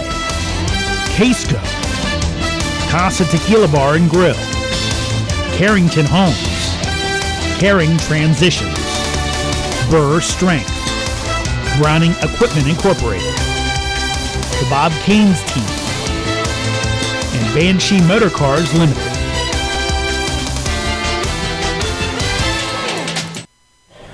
Back in Purcellville, only ongoing game in the Valley as the River Bandits and the Cannons play game 1 of their doubleheader. Jeremy Huber, Jack Hughes with you. Quick look at the Valley League scoreboard, of course. Second game here at Fireman's Field between the Cannons and River Bandits. Also at 7 o'clock tonight, it'll be Winchester at Waynesboro, Front Royal at Strasburg, Culpeper at Charlottesville, Stanton goes to Covington, and a 7:30 start for Newmarket as they host Harrisonburg. So as we head down the stretch, as of right now, the Valley final day of the regular season, the 23rd of July, but I did see that I think the Cannons rain out against Covington's been put on the 25th. So it'll be interesting to see, I guess, Jack, whether that game will be played. It's kind of an if necessary game, whether it's necessary for it to be played, if that's the reason it's been put there. You would think, if not for all the other doubleheaders we had, they would have played a doubleheader at Covington tomorrow night when they go down to see the Lumberjacks, but again, there's only so much time in a week. Absolutely. Yeah, we see here at Covington, 5th in the Valley League right now. So, yeah, I guess that game on the 25th would be a situation if it affects seeding. So Bond for his 5th inning of work as he delivers into Mikey Brinton, misses high for ball 1. Brinton's only time up, a ground out. Had men on base, unable to bring them in as Woodstock had the infield in. Mikey takes for a strike. Brinton comes into this one, 240 average. 4 doubles, a homer, 10 RBI. 1-1. Brinton fouls it away. Mikey with 37 strikeouts on the season, which is high, but when you consider he's also walked 24 times on the year, that is that's a decent stat there. You see a lot of guys will strike out, don't have those walks, but Mikey's been able to find a way to get on, even if the strikeout totals are higher than he would like. 1-2, that misses inside, so count goes to 2-2. Yeah, again, that strikeout has been a bit of a bugaboo for a lot of the Cannons this season. A lot of them are looking to cut down on as a team. 2-2. That'll be hit out to second base and booted. Can Britton beat it out? He does. So Mikey Britton on base via the error, but right now the Cannons will take it down 5 here in the top of the 5th. Yeah, it looks like Jakonski just got a little bit ahead of himself there. Looks like he might have been thinking about the throw before fully getting it in his glove. Good job by Mikey hustling it out. Made him think about it, and we talk about it all the time, especially late in the Valley season. Can you field? Can you pitch? This is going to miss inside to Jack McDonald, today's DH. McDonald out of Wilmington University, D2 school.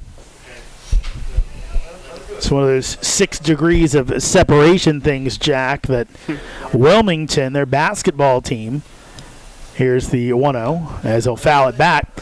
Every year they play the University of District of Columbia, which is one of the schools I broadcast basketball for. So I don't think I've ever broadcasted a Wilmington game. I think he may play them on the road. Could be a guarantee game for all I know. Here's your 1-1. Breaking ball will be in there for strike 2. Count goes to 1-2. I want to say it's a feline mascot for Wilmington, but I honestly don't know. It's one of those games. Here's the 1-2. Breaking ball misses up high. And you're feverishly looking it up. What's that new game that's the perfect bracket? You know what I'm talking about? Sounds familiar. Here comes the 2-2. It's in there for strike 3. So going down looking is McDonald for the first out of the inning. Second baseman, number 20. Yeah, it looks like Wilmington confirmed is the Wildcats, so right on the money feline mascot. Cool. That'll bring up top of the lineup and Braden Caskey. Immaculate Grid. So Immaculate Grid, I saw it on social media. I think they're showing Jeff Passon filling it out. Here's the pitch as Caskey takes for a strike. And basically it's a 3x3 grid. It looks like a tic-tac-toe board where you have basically categories that go across the top and across the side as Caskey takes for a ball. Count goes to 1-1. And you're basically trying to find guys who fit both categories. Oh, I think I have. Yeah, I've seen that across social media as well. Here comes your 1-1. Bond delivers and misses inside. And so apparently this thing just started off as just this little thing, and it blew up completely to the point where Baseball Reference has actually bought it or have a deal with them, so it's on the front page. And I guess you can play it once a day as they have one up, as that's going to miss outside. You get more for you get better scores for the more obscure your answers are. And I did one yesterday. I missed one question on it, but some of the answers that I thought were pretty not obscure were completely obscure. I had a pretty high score if I would have got all the answers right, but I missed one, as that'll miss inside for a ball. So Caskey rounds to first with 1 out, 2 men on. And it's funny, Jack, the one I didn't get was Dodgers 200 hits on the season. And I overthought this, and I actually got the answer that should have been. I actually got 2 of the answers in my brain and didn't get them right. As Guida comes up, Guida, of course, with a double already today, was thrown out on that wacky play at third base. Here's the pitch. Guida misses, takes outside for a ball. And I thought 2 people. I thought Steve Garvey who, again, I was alive when he was playing. He was playing for the Padres more, but I was alive as time's called, and now we'll have a visit to the mound. But the other one I thought was Maury Wills, the famous base stealer who had a lot of the stolen base records before Lou Brock and Ricky Henderson. And I'm kind of thinking, I was like, well, it can't be Wills. I don't know if he had that many hits. And then I was like, and it probably can't be Garvey. Garvey had like 7 or 8 seasons of 200 hits. I felt so stupid. I'm like, daggone it, because I would have had the bracket, would have had a great score. Because again, it's weird because I'm in that bracket now, which is sad for me to admit, but in my 40s, I remember back from seeing things on like This Week in Baseball and all that. So I have the history part, I have the current part. So a lot of my answers, I guess, because I remember the history, were more obscure. So I had a good score, just didn't get the last answer. And I was really upset about that. So Visit the Mound is done, but it's a fun game, and I think from what I was told, it's Sports Reference bought it, so there's a chance they're going to do it for all the sports that Sports Reference does. 1-0 pitch, that's blooped out in the left field. That's going to drop in for a base hit. Coming around and scoring a run is Britton. Speeding around is Caskey into third base as Guida with a single just dropped it in. No chance for Stinson. Gets the Cannons on the board. They had one. Now they trail Woodstock 7-3. Yeah, that's just a very characteristic piece of hitting from Guida. Just keeping it right fair of that third base line. So RBI single for Guida. Caskey down at third. Guida at first for Brady draw ball. Brady does have some pop in the bat. Big fly here would really make this a game again as draw ball takes outside on the outside corner, that is, for a strike.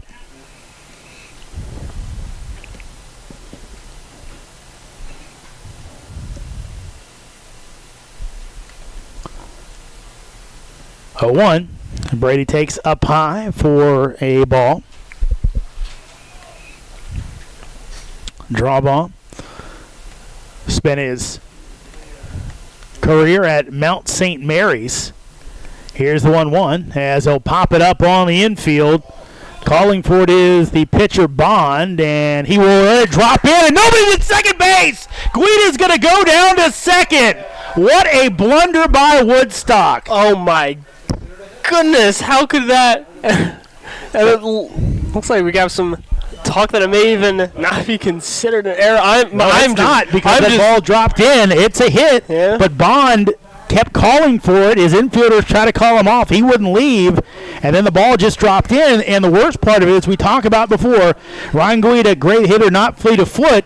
Guida had to hang near the bag, so he couldn't even get a big lead. That ball bounced in. He sprinted down. The guys were so far in, couldn't get back to the bag, so Guida gets down to second base. Brady draw balls smiling like the cat that ate the canary, and now Jackson Michaels with a chance to really turn this game around. Here's the pitch, and he will dribble this one foul down the first base line for strike 1. Yeah, I am just absolutely floored.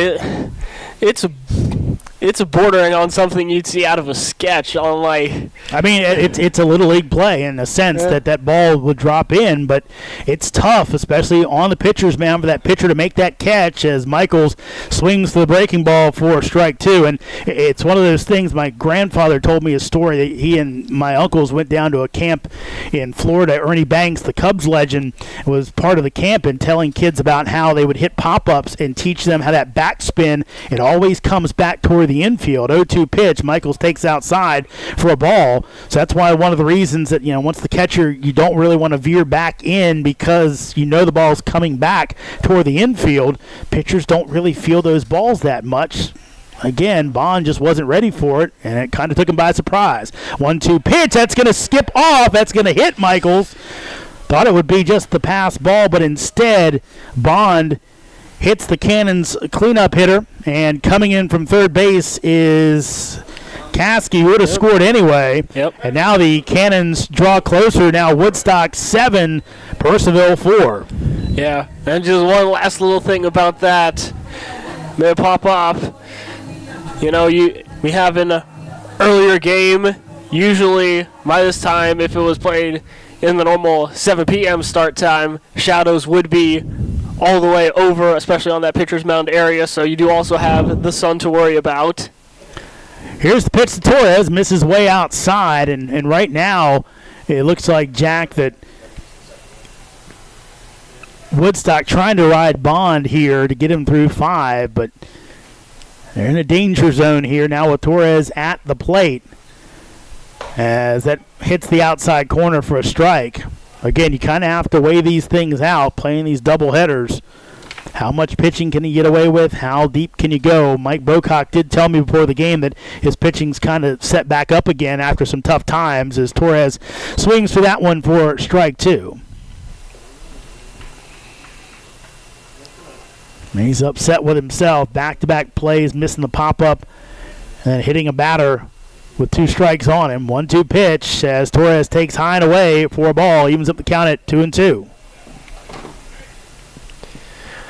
Yeah, again, when you're in a situation like this for Bond, it's all about keeping mental composure, just keeping things in front of you. 2-2. That misses outside. Field umpire Tony Nardelli chastised somebody in the stands, it looked like, were doing something while Bond was pitching. Couldn't exactly make out what it was. I don't think he was talking to the Cannons bench. I think he was talking to someone in the stands. So 3-2 pitch, 1 out. Here it is as Torres takes in the dirt for ball 4. Another run comes in as Guida trots home. Cannons add another. Number 1, Justin. And now Mike Bocock comes out. He's going to make the pitching change as the Cannons have scored 3 in the frame. Now down by only 2. Still have 3 runners on. New pitchers coming on. We'll tell you who it is after this quick timeout here in Purcellville. And all day long. Valley League Baseball is back, and the Purcellville Cannons would like to thank their sponsors for the 2023 season. Cannons Baseball is brought to you in part by Sonic Family Chiropractic, Western Loudon Chiropractic, T-Mobile, Banff Customs, Valley Drilling, Flowers Risk Group, Alamon Studio, Fuller Treasures, J.R. Snyder Limited Professional Plumbing Services, Joe Fleming Painting Contractors, Honest Tom's, Hero Homes, 5-Star Bath Solutions, Farm Credit, Epling Landscaping and Lawn Service Incorporated, Brian McDonald, Edward Jones, Dental Smiles at Purcellville Gateway, DCF Contracting, Coalition to Salute America's Heroes, Prop Metcalf Services, Climactic Heating and Cooling, Chick-fil-A, Casco, Casa Tequila Bar and Grill, Carrington Homes, Caring Transitions, Burr Strength, Browning Equipment Incorporated, the Bob Canes Team, and Banshee Motor Cars Limited.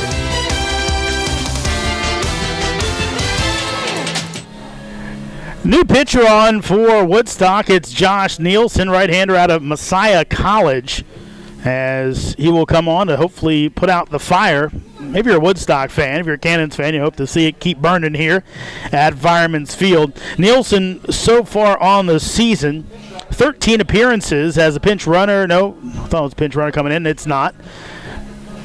Nielsen, 13 appearances, 13 innings pitched, 8 hits allowed, 7 runs all earned, 8 walks, 13 strikeouts, 2-0 record on the campaign. He's pitching to a 4.84 ERA as he will see Justin a call. Cannons trailing by 2 as they've scored 3 here in the top of the 5th. Remember, 7-inning game due to the doubleheader. Woodstock, the home team, as this was their original home game. Cannons' home game we played as the game 2 of the doubleheader.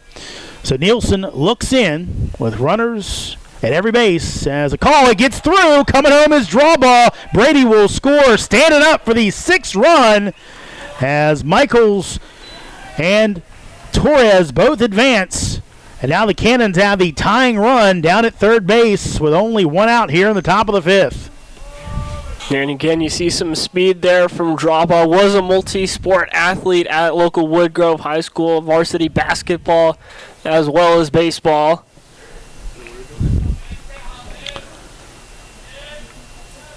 Infield in for Woodstock as a call fouls this one away. Another foul ball. Coming up on the 2-hour mark in this game, so definitely a slow-played game, which you could expect. A lot of walks, some pitching changes. Expecting about a 30-minute break in between contests. Here's your 1-1, and that'll miss upstairs. Count goes to 2-1.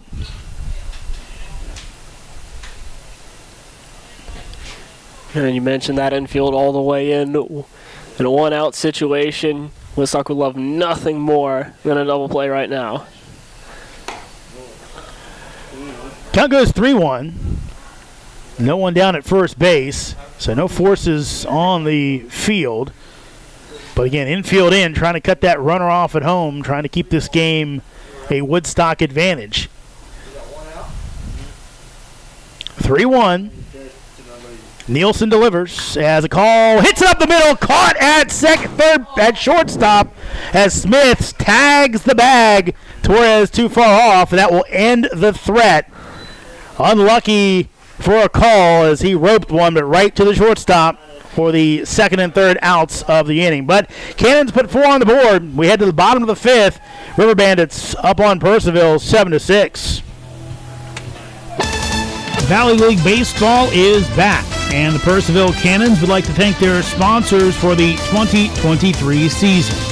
Cannons Baseball is brought to you in part by Sonic Family Chiropractic, Western Loudon Chiropractic, T-Mobile, Banff Customs, Valley Drilling, Flowers Risk Group, Alamon Studio, Fuller Treasures, J.R. Snyder Limited Professional Plumbing Services, Joe Fleming Painting Contractors, Honest Tom's, Hero Homes, 5-Star Bath Solutions, Farm Credit, Epling Landscaping and Lawn Service Incorporated, Brian McDonald Edward Jones, Dental Smiles at Purcellville Gateway, DCF Contracting, Coalition to Salute America's Heroes, Prop Metcalf Services, Climactic Heating and Cooling, Chick-fil-A, Casco, Casa Tequila Bar and Grill, Carrington Homes, Caring Transitions, Burr Strength, Browning Equipment Incorporated, the Bob Caines Team, and Banshee Motor Cars Limited.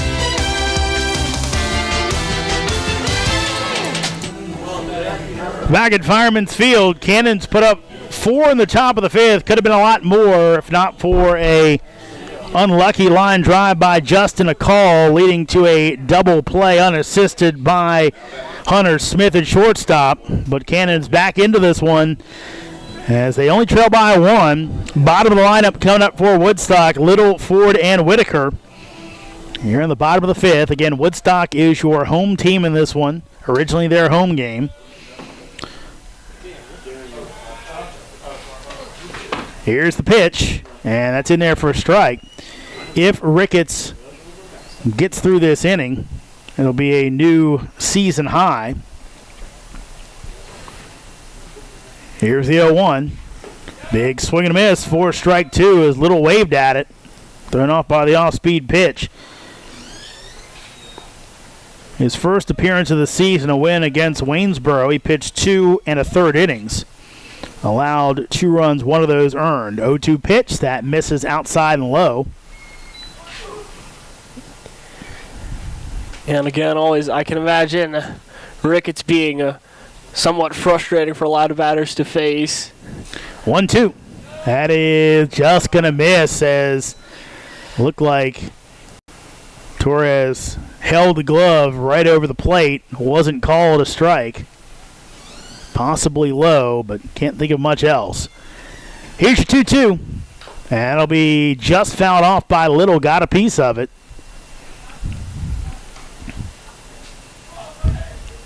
Yeah, you mentioned it, Jack. He is not throwing gas. 68 consistently on that off-speed pitch, but guys having trouble with it. Deep breath by Ricketts. Here comes the 2-2, and he will not have trouble with this one. It's deep, and that one is out of here off the scoreboard in right center field. Little had trouble with the first two off-speed pitches. Not that one. He goes deep and extends the lead back for Woodstock. It's now River Bandits 8, Cannons 6. See, that is Morgan's first home run of the season for Woodstock. Again, putting no doubt that one, just absolutely rocketing it. Yeah, draw ball took about 2 steps and just watched it as he knew it was gone. Here's Austin Ford, and Ricketts misses outside for a ball.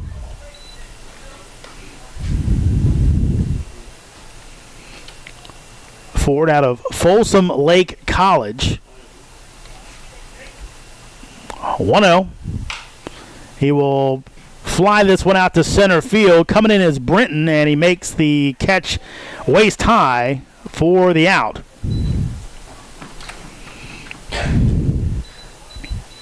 And it's always living dangerously here at Fireman's Field against a left-handed batter. That's inviting really right center field because of the quirky dimensions of this ballpark. Here's Brady Whitaker, and he will take for a ball low. Used to play youth football here, so 318 down the left field line, 388 in the left center power alley, 367 to dead center. 1-0. That will miss low for ball 2. 340 to the right center power alley, and 310 down the right field line. And for those of you that are watching our broadcast, as the 2-0 coming up, that'll be fouled almost to manager and third base coach Mike Bocop. Did not move, had one of his players pick it up. But basically there was an old football field, ran kind of lengthwise from the right field line all the way out to deep left center. As that misses inside, count goes to 3-1. And even when they were playing, high-level Babe Ruth World Series and all those things here, they kept playing football in the outfield. Kind of moved a little bit over the years. 3-1. That's hit out to shortstop. A call backhands, throws over, and Guida can't dig it out. And safe over at first base will be Whitaker. That's going to be an error on a call at shortstop. And you mentioned this used to be football field. That's actually where I was first exposed to Fireman's Field, playing youth football back in my middle school days. Yeah, a lot of kids played football and baseball out here. All kinds of levels. As Stinson shows bunt, can't get it down, and that'll be strike 1. Cannons with a pair of errors today. It's like a broken record, but it's one of those things that kind of holds true. Throw over first base, back in plenty of time is Whitaker. As that, especially late in the Valley season, it's about pitching and defense. If you can have both of those going at the right time, you can usually do pretty well. Obviously, hitting is important, but you still get a lot of good hitters. But teams are booting the ball, throwing the ball around. You get rosters that move around with draft. Guys getting drafted off teams. You see some rosters move around. 0-1. That is going to be popped up as Guida gives chase down the line. Can't get there. As Stinson just kind of flared it down that way. Guida had a shot at it, just couldn't get there in time. Count goes to 0-2.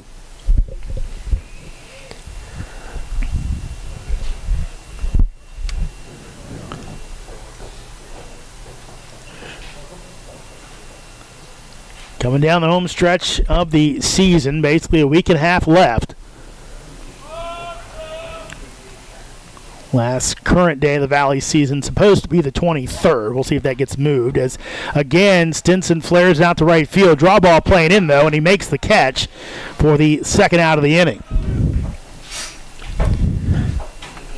Yeah, again, close enough to the infield that Whitaker has absolutely no doubts that he should stay at first. Again, draw ball with a cannon for an arm. So even if it had been further out, Whitaker probably would have stayed anyways. That pitch to Catalano's low. Just heard something crash in the booth. No one got hurt.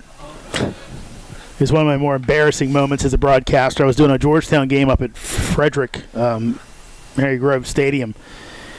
And here's the 1-0. That's going to be hit down to Knutson, who goes to second base with it, and that is going to be in time to force Whitaker down at second base. We'll tell that story after this break of the inning. That's a tease, folks. Cannons trailing by 2, 8-6 to Woodstock. Valley League Baseball is back, and the Purcellville Cannons would like to thank their sponsors for the 2023 season. Cannons Baseball is brought to you in part by Sonic Family Chiropractic, Western Loudon Chiropractic, T-Mobile, Banff Customs, Valley Drilling, Flowers Risk Group, Alamon Studio, Fuller Treasures, J.R. Snyder Limited Professional Plumbing Services, Joe Fleming Painting Contractors, Honest Tom's, Hero Homes, 5-Star Bath Solutions, Farm Credit, Epling Landscaping and Lawn Service Incorporated, Brian McDonald, Edward Jones, Dental Smiles at Purcellville Gateway, DCF Contracting, Coalition to Salute America's Heroes, Prop Metcalf Services, Climactic Heating and Cooling, Chick-fil-A, Casco, Casa Tequila Bar and Grill, Carrington Homes, Caring Transitions, Burr Strength, Browning Equipment Incorporated, the Bob Caines Team, and Banshee Motor Cars Limited.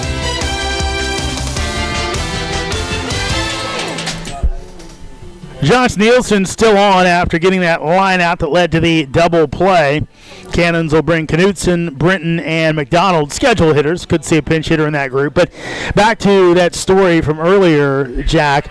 I was doing a game for Georgetown. I think it was against St. John's, and I was in the booth at Frederick's Great Park, and in the booth solo, and had one of those chairs. Unlike the chairs we have, they're kind of bar seats that have good backs on them. They're straight.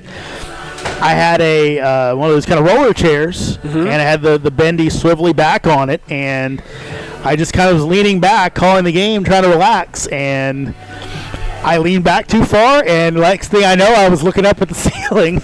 Luckily, didn't hit my head.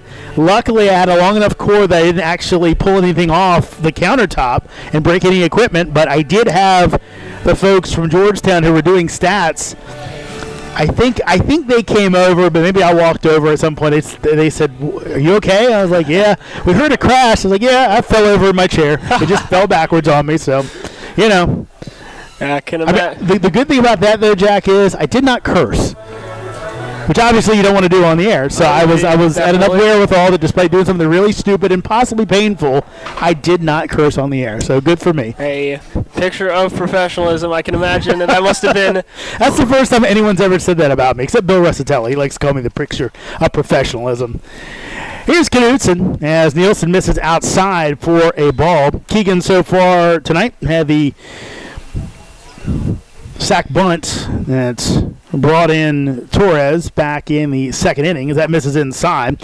Also, Knutson with a fly out to right field at the end of the fourth.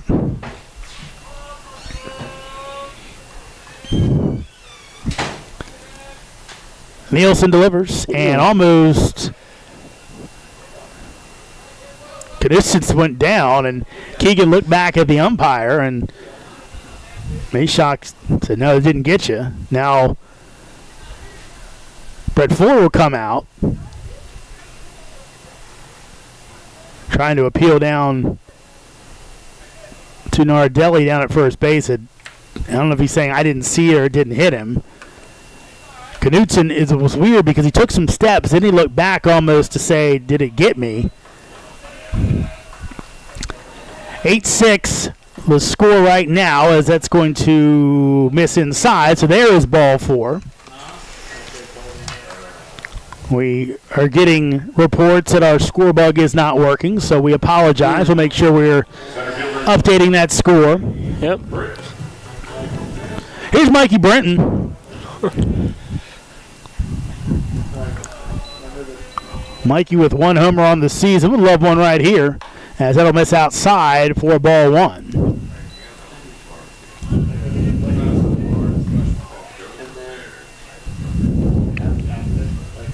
Cannon trailing by 2.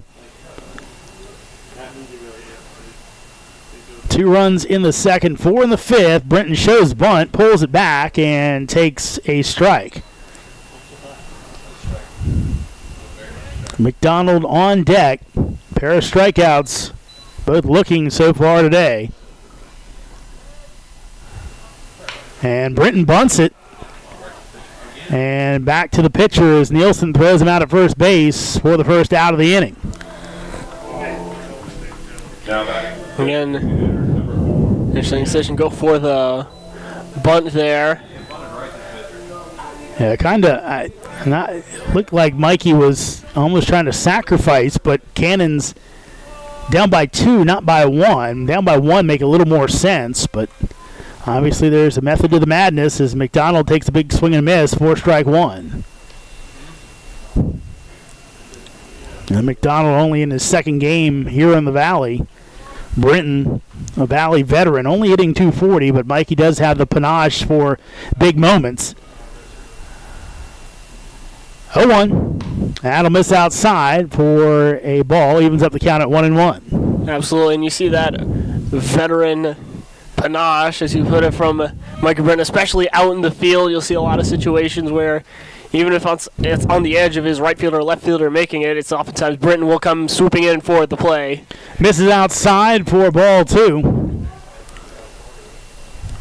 Sparse crowd today, as you would expect on a day in the 90s. Almost a veritable businessman special. We'll see how the crowd is on Friday. Might be a little bit better that day. 2-1 pitch. That's going to miss outside, so count now goes to 3-1. McDonald trying to reach base, I believe for the first time in his short Valley League tenure. Top of the lineup in Caskey up next.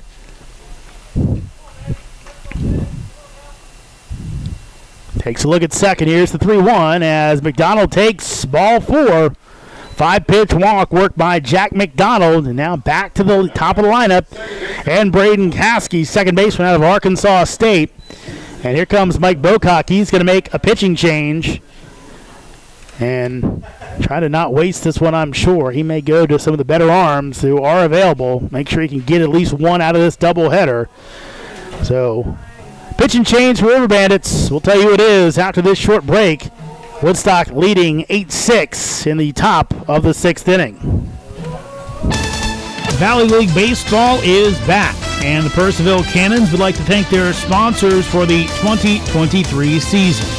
Cannons Baseball is brought to you in part by Sonic Family Chiropractic, Western Loudon Chiropractic, T-Mobile, Banff Customs, Valley Drilling, Flowers Risk Group, Alimon Studio, Fuller Treasures, J.R. Snyder Limited Professional Plumbing Services, Joe Fleming Painting Contractors, Honest Tom's, Hero Homes, 5-Star Bath Solutions, Farm Credit, Epling Landscaping and Lawn Service Incorporated, Brian McDonald, Edward Jones, Dental Smiles at Purcellville Gateway, DCF Contracting, Coalition to Salute America's Heroes, Prop Metcalf Services, Climactic Heating and Cooling, Chick-fil-A,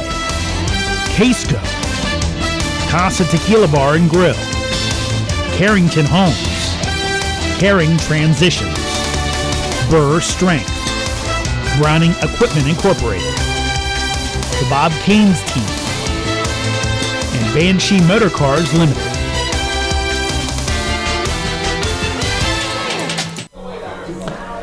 New pitcher on for Woodstock, and it's their best. Bear Bowers made the All-Star team for Woodstock, one of 4 selections, the only pitcher to make the All-Star team for the River Bandits. Bowers out of Phoenixville, Pennsylvania, 5'11", 185, junior out of Randolph-Macon Academy. He's been lights out this season in 11 appearances, all relief, 10 2/3 innings pitched, 18 strikeouts, just 2 walks, only 4 hits allowed, pitching to an 0.84 ERA. Now, Bowers has not worked more than an inning on the season.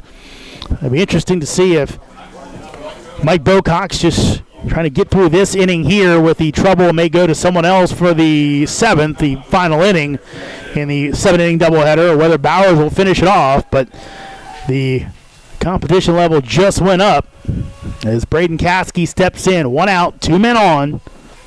Bowers checks the runner at second base, comes home, and foul tipped into the mitts of Whitaker for strike 1. And again, Bear Bowers this season, 18 strikeouts, 2 walks. This guy does not give up hits freely. He attacks the zone.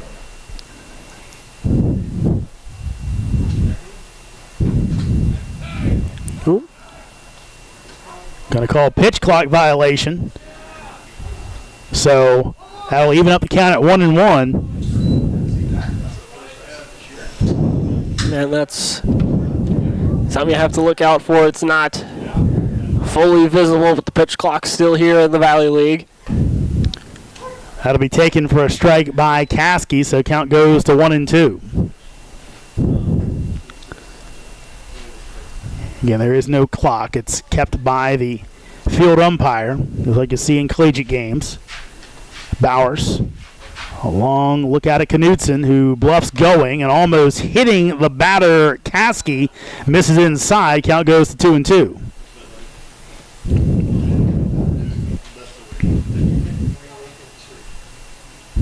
So Knutson down at second, McDonald at first on the walk. Guida on deck. 2-2 pitch. Breaking ball. That'll be fouled away as Caskey stays alive. Careful chasing out those foul balls. And again, looks like Caskey there just with good instincts protecting the plate. Caskey out of Arkansas State. Started his career at Delgado Community College. Hit .289 for the Red Wolves this year. As Bowers, inside move, steps off, but no throw to second base. As Knutson dancing down at second, trying to take focus from the pitcher. Help out his batter at home plate. 2-2. Caskey takes one in the dirt. Count goes full at 3-2 with 1 out. Guida on deck. Cannons trying to overcome earlier in the inning. Bunt by Brenton. Not sure if that was called or did it on his own. Bowers 3-2. Caskey hits it out to left field, but playable for Stinson. Knutson's going to tag up, take some steps, just a bluff, as throw knocked down by Ford at third base. So Caskey gave it a ride, but not nearly enough here at Cavernous Fireman's Field, at least in left field. Yep. Second out of the inning, and Guida up to him to keep the inning alive.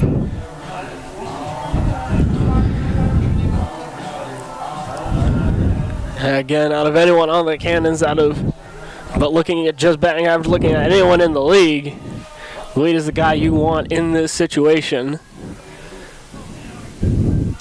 Here's the pitch. Breaking ball will catch the outside corner for a strike. Guida, the offensive player of the year in the North last year in the Valley. 0-1.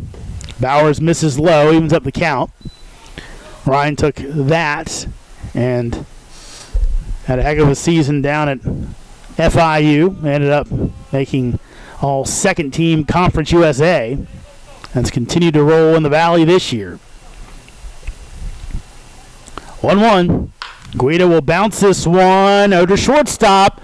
Throw over to first base is off the mark. Chased down by Wilson, so runners can't advance past that. But Guida keeps the inning alive with an infield single. Nice play by Smith to keep it on the infield and keep Knutson down at third. But it's on Brady draw ball to keep it going. Bases loaded. Cannons still down by 2. Yeah, and that's just another great piece of hitting by Guida. You know, getting the ground with a high bounce put Smith in a very difficult position to make any sort of throw. Smith doing a good job just keeping things in front of him. Draw ball waves at that breaking ball for strike 1.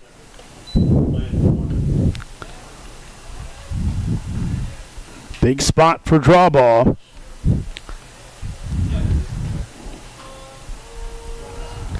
Bowers comes set. Here's the 0-1. Brady takes outside for a ball.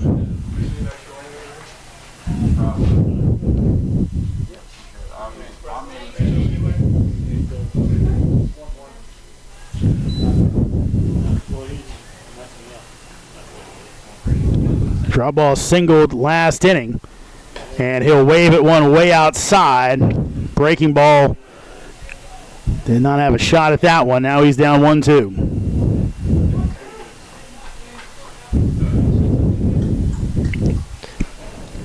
Would expect Bowers to go back to that 2-run lead, even if he puts one past Whitaker. Still will have it. Gonna try and get Brady to chase.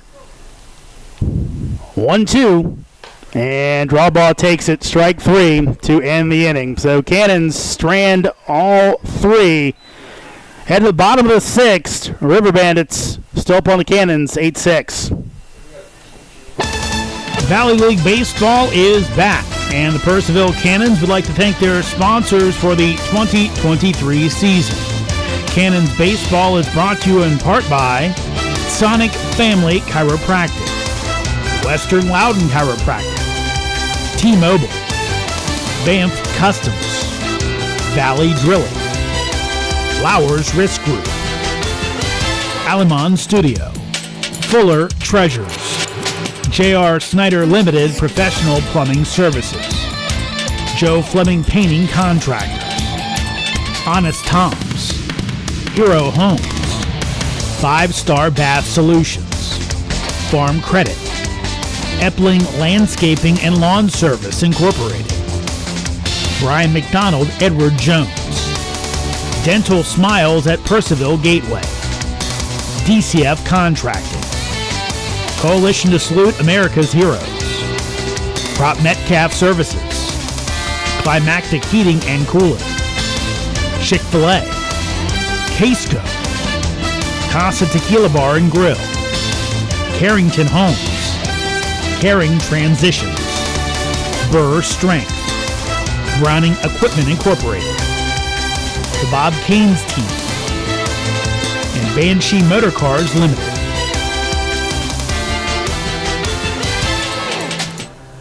Bottom of the 6th here in Purcellville. Again, Woodstock, the home team in game 1 of our doubleheader. This originally their home game before it was rained out. Cannons will be the home team in game 2. River Bandits leading at 8-6 as they'll bring up the heart of their lineup. Sanchez, Jakonski, and Smith, 3, 4, and 5. As Will Ricketts will look to close this inning out, possibly the game. Remember, if the Cannons, unlike normally, Cannons wouldn't have to play the bottom of the 7th as they're the road team in this game. Visiting team, I guess I should say. Here's the pitch. Breaking ball will be fouled away. Man, just a quick look back at that top of the 6th, the ending. Just Woodstock having to breathe a sigh of relief with the bases loaded. Very great hitter and draw ball, veteran of the league. Swing and a miss as Sanchez goes chasing. And again, Ricketts, there's not a lot of velocity there, but he's got some good hitters off balance in this one. It's one of those, we were discussing it earlier on the broadcast before the game, that, just the way that there's so much movement now in the NCAA JUCO levels. 0-2 pitch as Sanchez fouls this one off way down the line, but foul. That, teams get players from different places than they did 5 years ago, where, you look at JUCOs, bring those guys up. Yep. Now you're seeing that movement, guys going from D2 up to D1 and being contributors on good teams. So there's a lot more fluidity. Here's the 0-2, and that's going to be fouled off as it hits Sanchez in the box.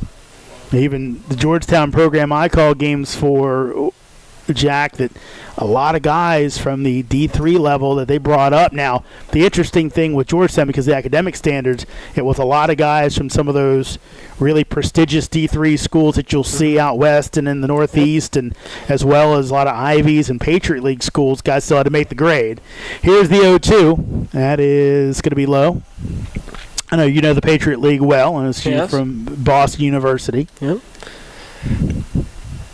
Yeah, you mentioned a lot of that movement, you see in this social media age. I look at my Twitter, it's a lot of guys showing what they got.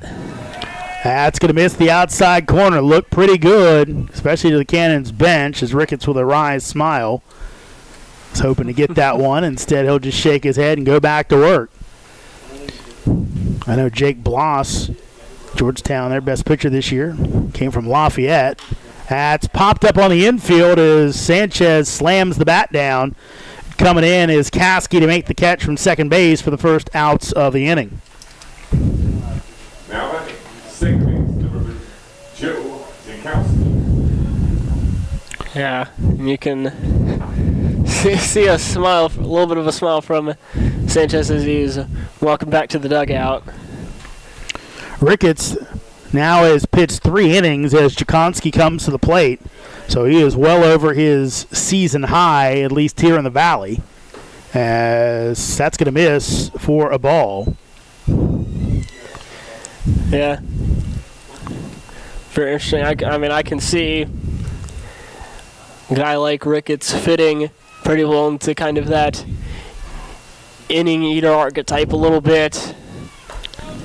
That's going to get to the outside corner. Also lefty with a lot of movement. Not a lot of pace, but a lot of movement.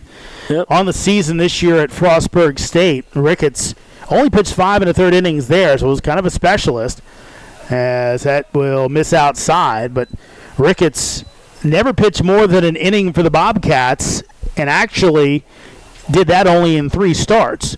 So a lot of coming on middle of an inning, getting guys out there.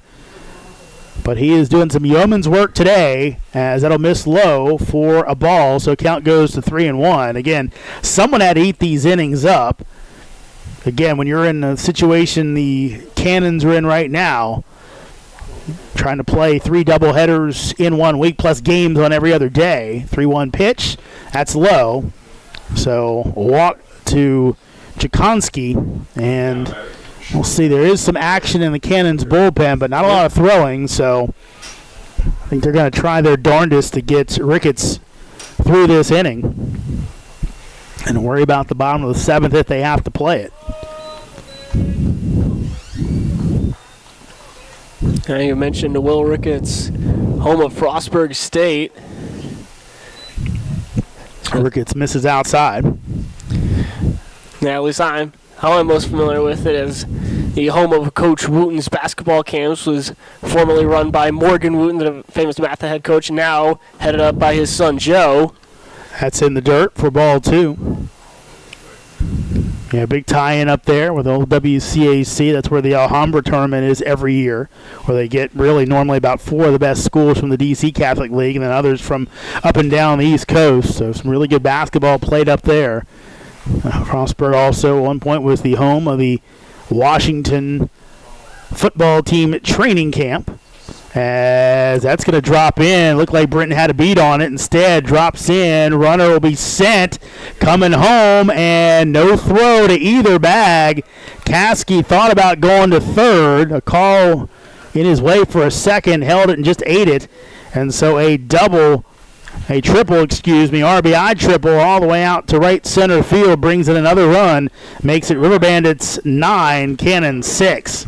Ryan Wilson. And again, you mentioned Brennan looking like he had a beat on it, looking like he could have made the running catch, but again, see the sun's still out in center field. Big swing and miss by Wilson. Again, some possible trickery there.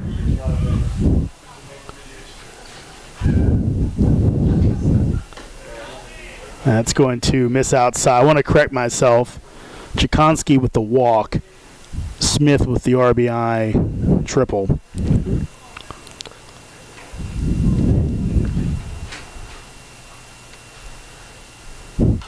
That'll be fouled off by Wilson. So Smith's had himself a heck of a game today. Had a single back in the second, came around to score. 2-run double in the third, scored on that. Now an RBI triple to bring in Jakonski after the walk. 1-2 count. Yep.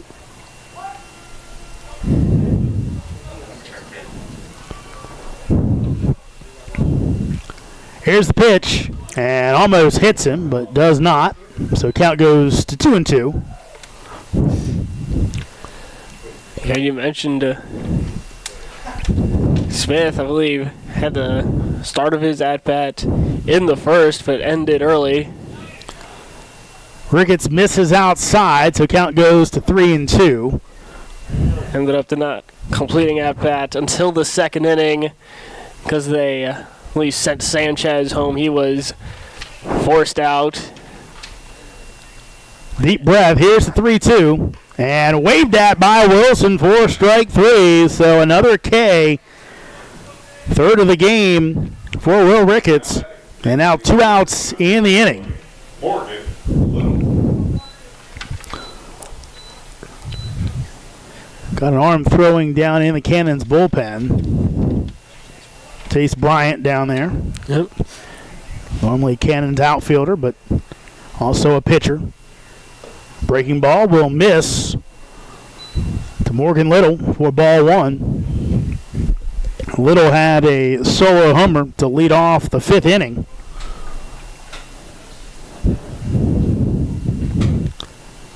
Ricketts pulls that one, and it'll be now 2-0.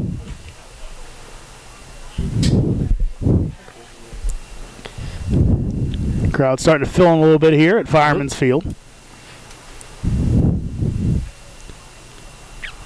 2-0.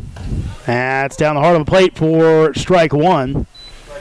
Game coming up on 2.5 hours. Started around 4:10. A little bit late start. Umpires were late getting here. 2-1. That's in there for strike 2.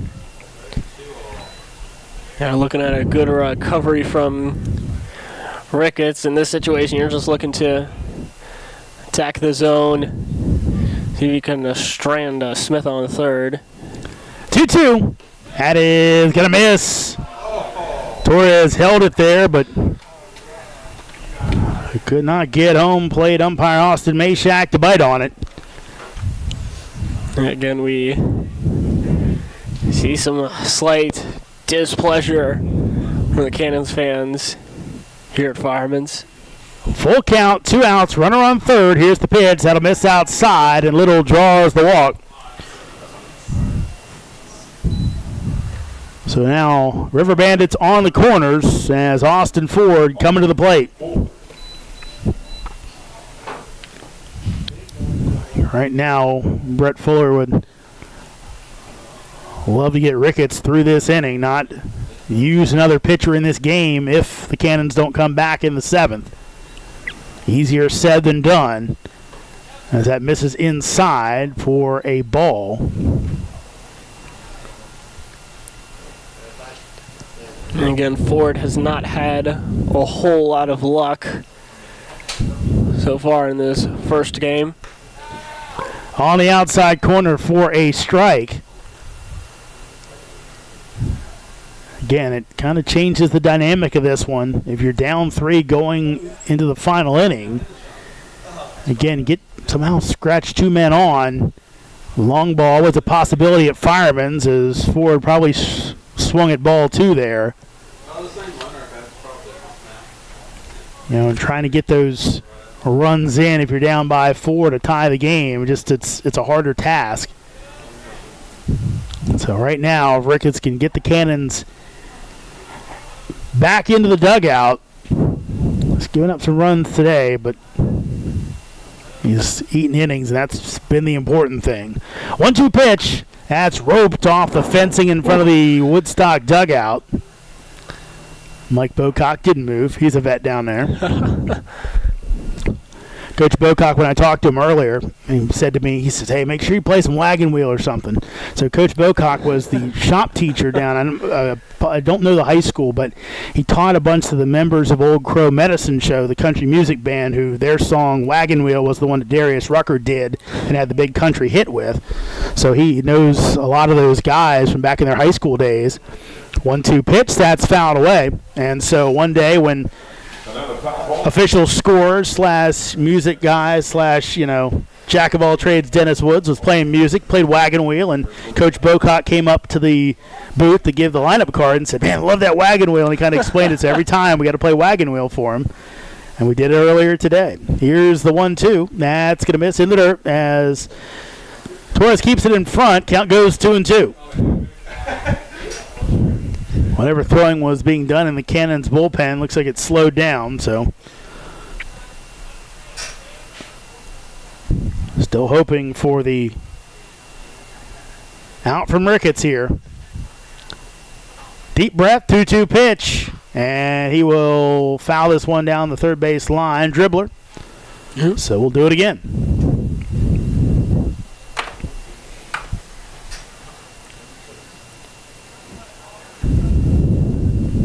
Again, when you're Ricketts in this situation, it's all about mental composure.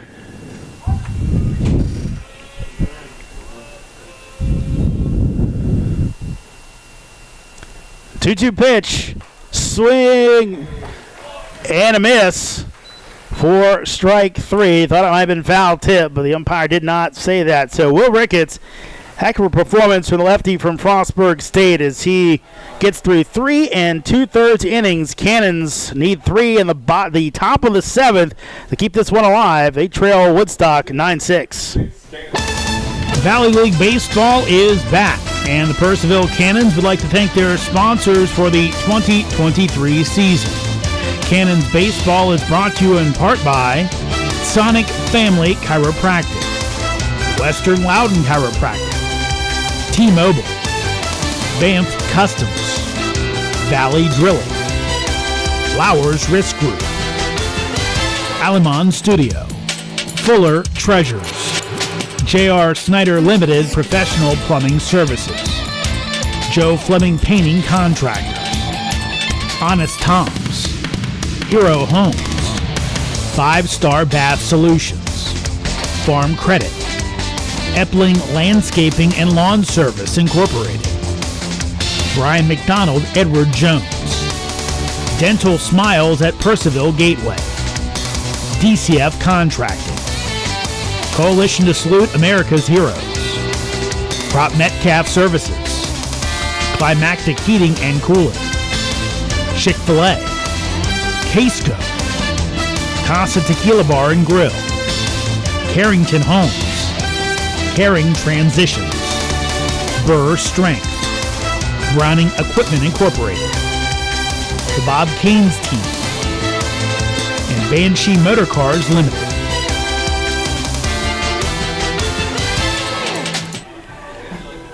Cannons chasing 3 as we head to the top of the 7th, the final inning in our doubleheader game 1. We'll see if they can do it. River Bandits with the 9-6 lead for the 7th inning and more possibly. Here's Jack Hughes. Thank you very much, Jeremy. Your batters up, Michaels, Torres, and a call. Of course, Cannons will need 3 runs to keep this game alive. The Woodstock River Bandits are trusting Bear Bowers to complete things here in Purcellville. Righty delivers to a Calls, or Michaels, excuse me. That one outside for a ball.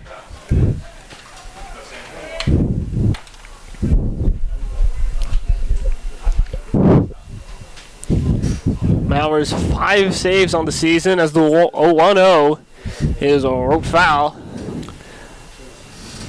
So Mike Bocock kind of putting his cards on the table on this one. He's saying, look, I got to get this first win of this doubleheader. I'll worry about the second half. In the second half of the doubleheader, has a chance at the win here. He's going for the kill with his best reliever in Bowers. 1-1 comes in. That one a swing and a miss from Michaels. Gets him strike 2, takes a couple steps out of the batter's box, gets himself reset. Yeah, again, if Cannons do end up losing this first game of the doubleheader, they get rid of any chance to leapfrog Woodstock. 1-2, a swing and a miss. Will ring up Michaels. First out here in the top of the 7th. It makes everything kind of feel magnified. You know, you look at the game last night, had the chance to beat Harrisonburg, blew a save out in extra innings. Second game, obviously, no chance as they got no hit, but then come back in this one, had a shot kind of a couple times, things short-circuited in the rallies.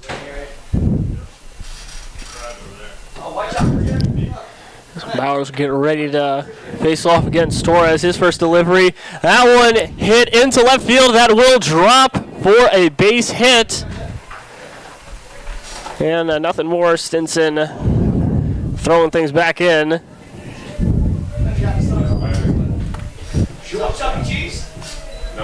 So step 1 for a potential Cannons game extension complete. Man on base. It's a call coming up. And right now, if you're the Cannons, if you're a call, you just try to find a way to get on base. Take your 2 chances with some long ball hitters either in the lineup or on the bench, possibly as pinch hitter chances. Bowers raises himself, looks down a couple times, fires. That one low hits the ground for ball 1. When we see Whitaker able to swallow things up, able to keep Torres from advancing.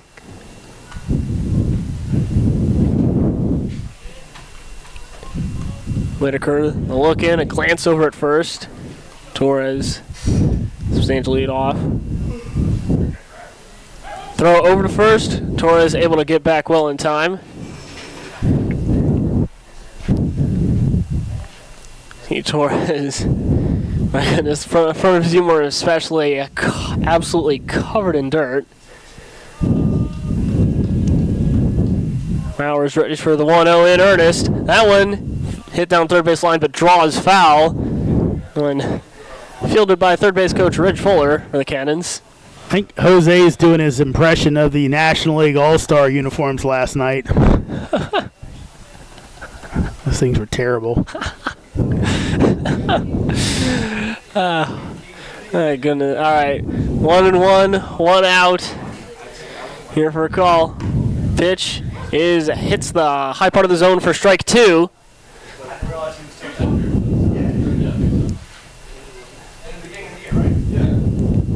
Let me see Torres looking, trying to extend his lead off of first ever so slightly. Throw over to first. Torres back. Again, taking the slide in. Getting now just a little more dirt on the front of that uniform. My goodness, you can just barely make out the text now.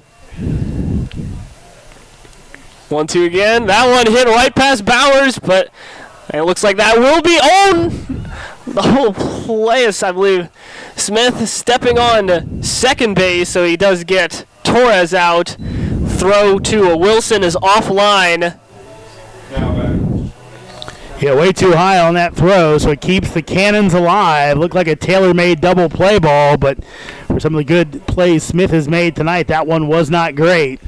So the Cannons still have a little bit of life if Knudsen can keep things going. But nonetheless, that does mean a second out. So Cannons with their backs truly against the wall. Knudsen up a call on deck. His first pitch is a low. Whitaker able to control it, so no advancement for a call.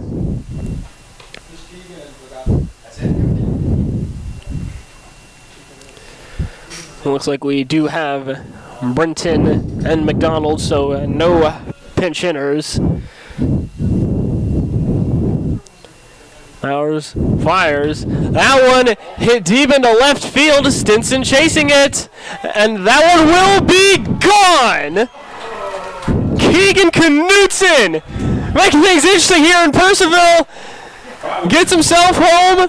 A call as well. 2-run shot into left field. My goodness. And a horde of Cannons ready to meet him at the dugout. Score is 8-9 here at Fireman's. Mikey Brenton, Jack McDonald on deck. Put a charge into that one, Jack. It's a tough place to get it out. He did kind of get where it juts out, but he put a charge into it. Again, Cannons still have life. Bowers delivers to Brenton. That one hit right to the shortstop Smith, and that will end things. Oh, just after the 2-run shot, Smith making the jumping catch for the third out, and no bottom of the 7th necessary as Woodstock leads. They are the home team for this evening, for the first game of the doubleheader. Looking like we will soon be back with the second half of the doubleheader. Again, about 30 minutes in between games, but for now, it's been a great game. So your final stat line: the Purcellville Cannons 8 runs off of 7 hits, 2 errors. The Woodstock River Bandits 9 runs off of 8 hits and 1 error. So for Jeremy Huber, I'm Jack Hughes, saying, at least for now, so long from Purcellville. We'll see you in about a half an hour with the second game of this doubleheader.